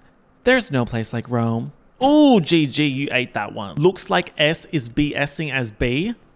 When Serena comes in pretending to be Blair, Dan goes along with it for the interview, but he's like, what the hell is going on? Where is the real Blair? And Serena tells him that Fart is alive. In exchange for Diana helping him, Chuck has bought her a newspaper in London and guarantees a Nate expose-free departure from New York City. Nate's obviously not happy about this. Lola's like, bro, Chuck only said you wouldn't expose her. He didn't say I couldn't sing. So she anonymously tips off the New York Times about Diana's side hustle. Now, Diana's help is that she tells Chuck who the shady competitor is. His name is Mason Nevins. Insane name, by the way. And she says that Mason is one of her prostitution ring clients and that he likes twins. So if Chuck plays his cards right, he could get some blackmail material to use over Mason. But she pulls the rug when her oomph at the New York Times calls her and is like, yo, we got this tip about you, is it true? When Chuck sees Nate and Lola, he's like, you actual fucking idiots. I needed Diana's help because Fart is alive. They are gobsmacked. They're like that guy at Judge Judy with his mouth open. I don't know why Lola would give a fuck. She just came into this. She has no idea who Fart Bass is. This is where Blair comes in to help while Serena is pretending to be her. Blair's like, well, this Mason character is expecting girls. So let's give him some girls. Ivy and Lola. How the hell is Ivy just randomly back? She ripped up the check. The plan is to get Lola and Ivy to pretend to be Diana's girls before Diana cancels the appointment. So that's what happens. Lola and Ivy are waiting in a hotel room for Mason Nevins, and Andrew Tyler turns up. Who the hell is Andrew Tyler, you ask? Chuck's PI, who Chuck had asked to help with digging up dirt on Nevins. He comes into this room with Lola and Ivy saying Nevins knows what's happening. The plan has changed. Chuck wants us to regroup at the house that Fart is hiding in. So Lola and Ivy are like, okay, sure. And they go with him. Outside the hotel, Chuck's like, what the hell? I never said that. No, I never said that. He goes to the safe house and the truth comes out. Chuck and Fart figured out that it wasn't some random guy named Mason Nevins that killed Bart. It was Andrew Tyler, the family private investigator. Way back when, Bart had sent Tyler to PIify Nevins, and Nevins found out and threatened Tyler's family. So then to prove that he was really now Team Nevins, he tried to kill Fart in the car. Chuck and Fart get Tyler to admit to this, and then it turns out they had police listening the whole time, so Tyler gets arrested. And since the police now know everything, it means that Fart Bass can officially return to life. Diana Payne leaves New York. For good. Dun, dun, dun, dun, dun. I've heard it. Sad. Nate covered for her when the New York Times reporters came looking for her. Elizabeth Hurley. The Dan and fake Blair interview goes well, so it looks like they're off to Rome. Serena and Blair are back to being besties again. And Serena tells Blair that she should really tell Dan how she feels, referring to Dan saying he loved Blair and her not saying it back, and her actually loving him too, but just not saying it. So everything is looking real rosy and cozy right now. Perfect timing then for Gossip Girl to post a picture of a page from Blair's diary, which she says Serena gave her. I can't shake the feeling that Dan is about to tell me he loves me. And if he does... redacted. Finale time. It's time. This season has been low-key exhausting. There's just so much that's happened, but also not, if that makes sense. I'm also so intrigued by the choice to not have the Fart Bass reveal in the finale. So surely what happens here will be bigger than a surprise undead parent, right? First of all, Serena gets an offer to work on a movie set. Sure. Gossip Girl is posting pages from Blair's diary, and Blair is understandably supremely mad at Serena. See, Serena had not only read Blair's diary, but had taken photos of the pages and stored them on the Gossip Girl computer. She says, I was never going to publish them. I just wanted to know that I could. I was upset about you and Dan. First of all, that is insane. And then she says, I never thought Gossip Girl would steal my computer with everything on it. Second of all, that is dumb. Bro, oh my God. Blair's taken Dan's phone so he can't read the blasts. Serena's saying that she'll find some way to fix it. She also calls Dan and tells him to stay off Gossip Girl and not read the diary posts. Dan's like, Gossip Girl has Blair's diary? Oh my God. And these diary posts are bad. It's shit like, what if I never love anyone more than I love Chuck? Dan's reading this on the street and he's like, what? Lily's drinking alcohol out of a teacup and reading a newspaper article about the return of Fart Bass. Oh, this mess. Fart tells her the whole spiel about Andrew Tyler and Lily's like, ugh, if I knew, things could have been different. Fart's like, oh my God, I know, right? If only we could repair our relationship. I wish I could get a free bag of chips. Just so ridiculous. Because Lily and Bart never got a divorce because he died, they're technically still married, which means she's married to two men at the same time, so one of the marriages has to be annulled. Rufus pulls up on Bart with annulment papers like, sign these, they're from Lily, which they're not. Bart's like, oh well, if this is what it takes for Lily to be happy, then I'll sign them. Oh, Poofus. Oh, Fart. The way Poofus and Fart fighting over Lily mirrors their sons Dan and Chuck fighting over Blair. Lola gets a gig as a swing in Wicked. I've heard it said that my mother hid my entire family from me for my entire life. For a reason. Then Nate asks her to move in with him. William is also briefly in this episode to sign Carol's half of Cece's estate over to Lola, so it's really just win for her. Blair invites Dan to the Shepherd divorce party, which is a nice callback to the Shepherd wedding at the start of the series where Serena had sex with Blair's boyfriend Nate. Dan says to Blair, hey bro, these blasts, seems like you really love Chuck, but how do you feel about me? Because you refuse to say I love you. He says, you have to tell me how you feel by tonight at the fuck-ass divorce party, otherwise you're not coming to Italy. As retaliation for Serena leaking Blair's diary, Blair starts a rumor that gets Serena fired from her new job that she hasn't even started yet. I'm telling you, this girl cannot keep a job. I think she's had 4 jobs this season. The LA stuff at the start, writing S by S for The Spectator, Gossip Girl, and then this new one she didn't even make it to. More pages come in about Chuck. Blair's going off at Serena. Are you happy now that I'm as alone as you are? I'm only alone because of you. You had Louis and you had Chuck. You didn't have to take Dan. I didn't take Dan. You're still in love with Chuck and you won't admit it. Blair tells Serena to get out of her house. For good. Dun, dun, dun, dun. The way they were best friends last episode, so this Chuck or Dan choice is really escalating for Blair. Chuck's kind of gunning for her now compared to the rest of the season, fueled by an undead Fart telling him to make a grand gesture so he doesn't lose Blair like Fart lost Lily. And then on the Dan side of things, she's got his ultimatum. Speaking of, since we're back in the Serena vs. Blair Cold War, Serena's got a nasty plan. She's working with Blair's ex-minions Bob, aka Penelope, and Kevin, aka Carty, to keep Blair away from the party and at the same time via Gossip Girl make it look like something is happening between Blair and Chuck. And she's at the party with Dan being like, oh, I'm sure Blair is not doing anything sus with Chuck right now. Oh, don't look at Gossip Girl right now. It says that Blair is at the Empire? Oh, don't look now. Gossip Girl just posted a picture of Chuck holding the engagement ring. The engagement ring is back because Fart recouped it at the jeweler when going to buy Lily a gift, and he's given it back to Chuck, which seems like a nice gesture. So minion Kevin, aka Carty, takes a picture of Chuck holding the ring and sends it into Gossip Girl. Dan and Serena are drinking at the divorce party, and he sees the Gossip Girl blast with the picture of Chuck holding the ring. It's fake news, Dan. It's AI. Also, the logistics of Dan reading that. Anyway, Serena's like, Chuck probably wouldn't propose again unless he was sure of the answer.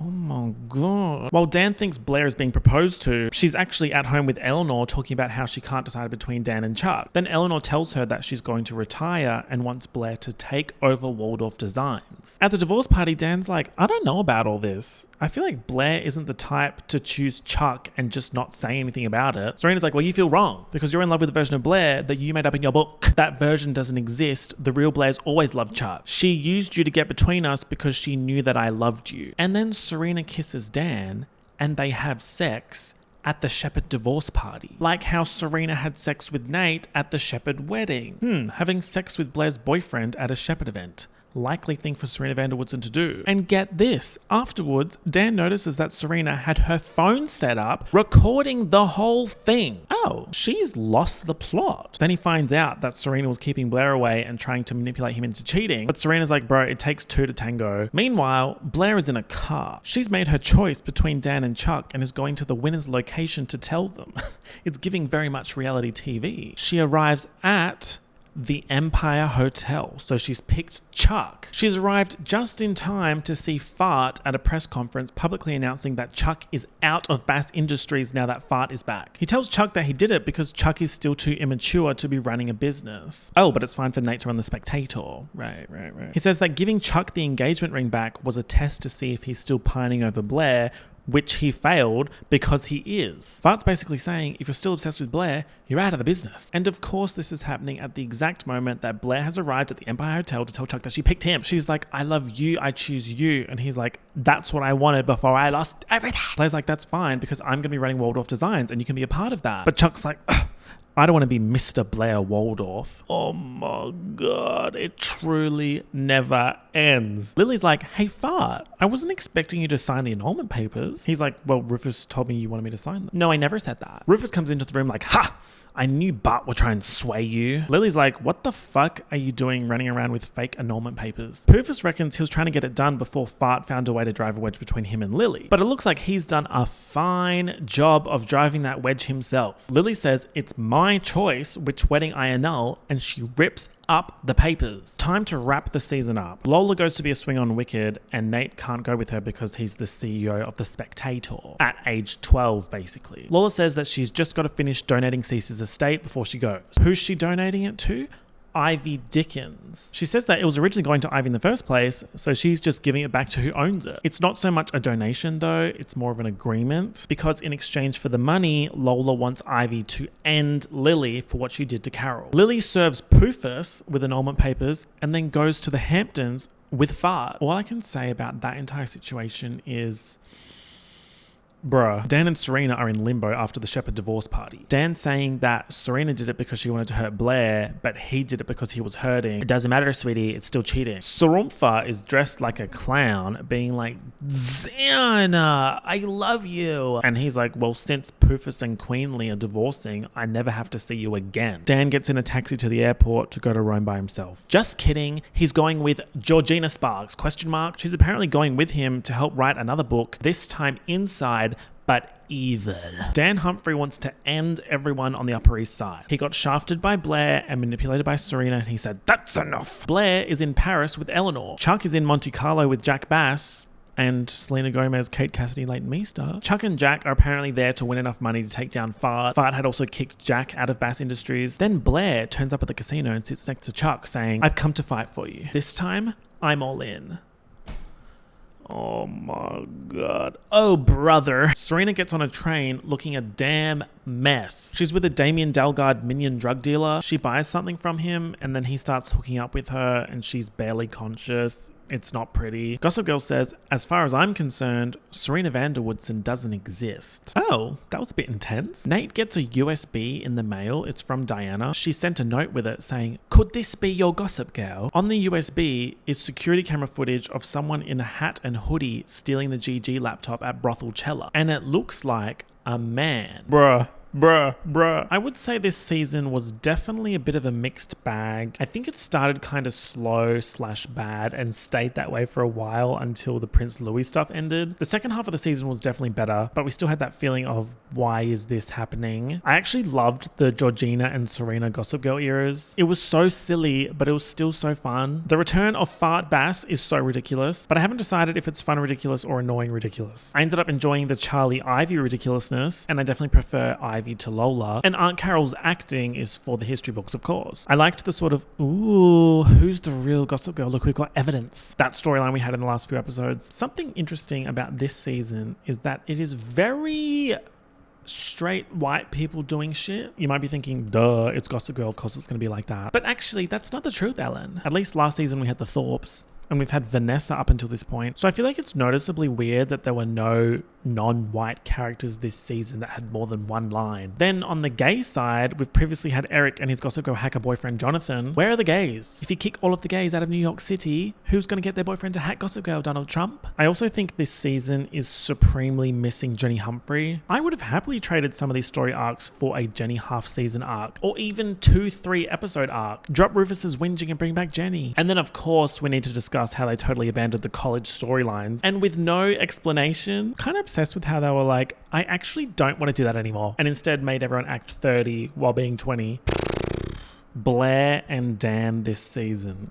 Oh, brother. I remember saying in my previous recap that I liked their slow burn, but in this season, #Dare was a boot. It was very, very messy having Blair flipping between Dan, Louis, and Chuck, and they all pissed me off, which is not usually how I feel about Blair. Usually I prefer Blair to Serena, but in this season, I kind of preferred Serena, which feels crazy to say. Something else that I noticed towards the end of this season is that some of the things that Gossip Girl says or does hint very heavily at who it could possibly be, especially in the finale. But then elsewhere in the season, in the non-Georgina Serena eras, it still doesn't make any sense. But I guess we'll see where that goes in the season 6 recap. Guys, we are nearly there. These 24 episode seasons have been killing me recap wise. So a 10 episode final season is very welcomed. It also means it won't take nearly as long for the next recap to drop. You know the rules. I'll drop Lost season 4 and then Gossip Girl season 6. Thank you all so much for watching this video. I hope you enjoyed it. I'll be seeing you in the next and final Gossip Girl recap. XOXO. Thanks, mate.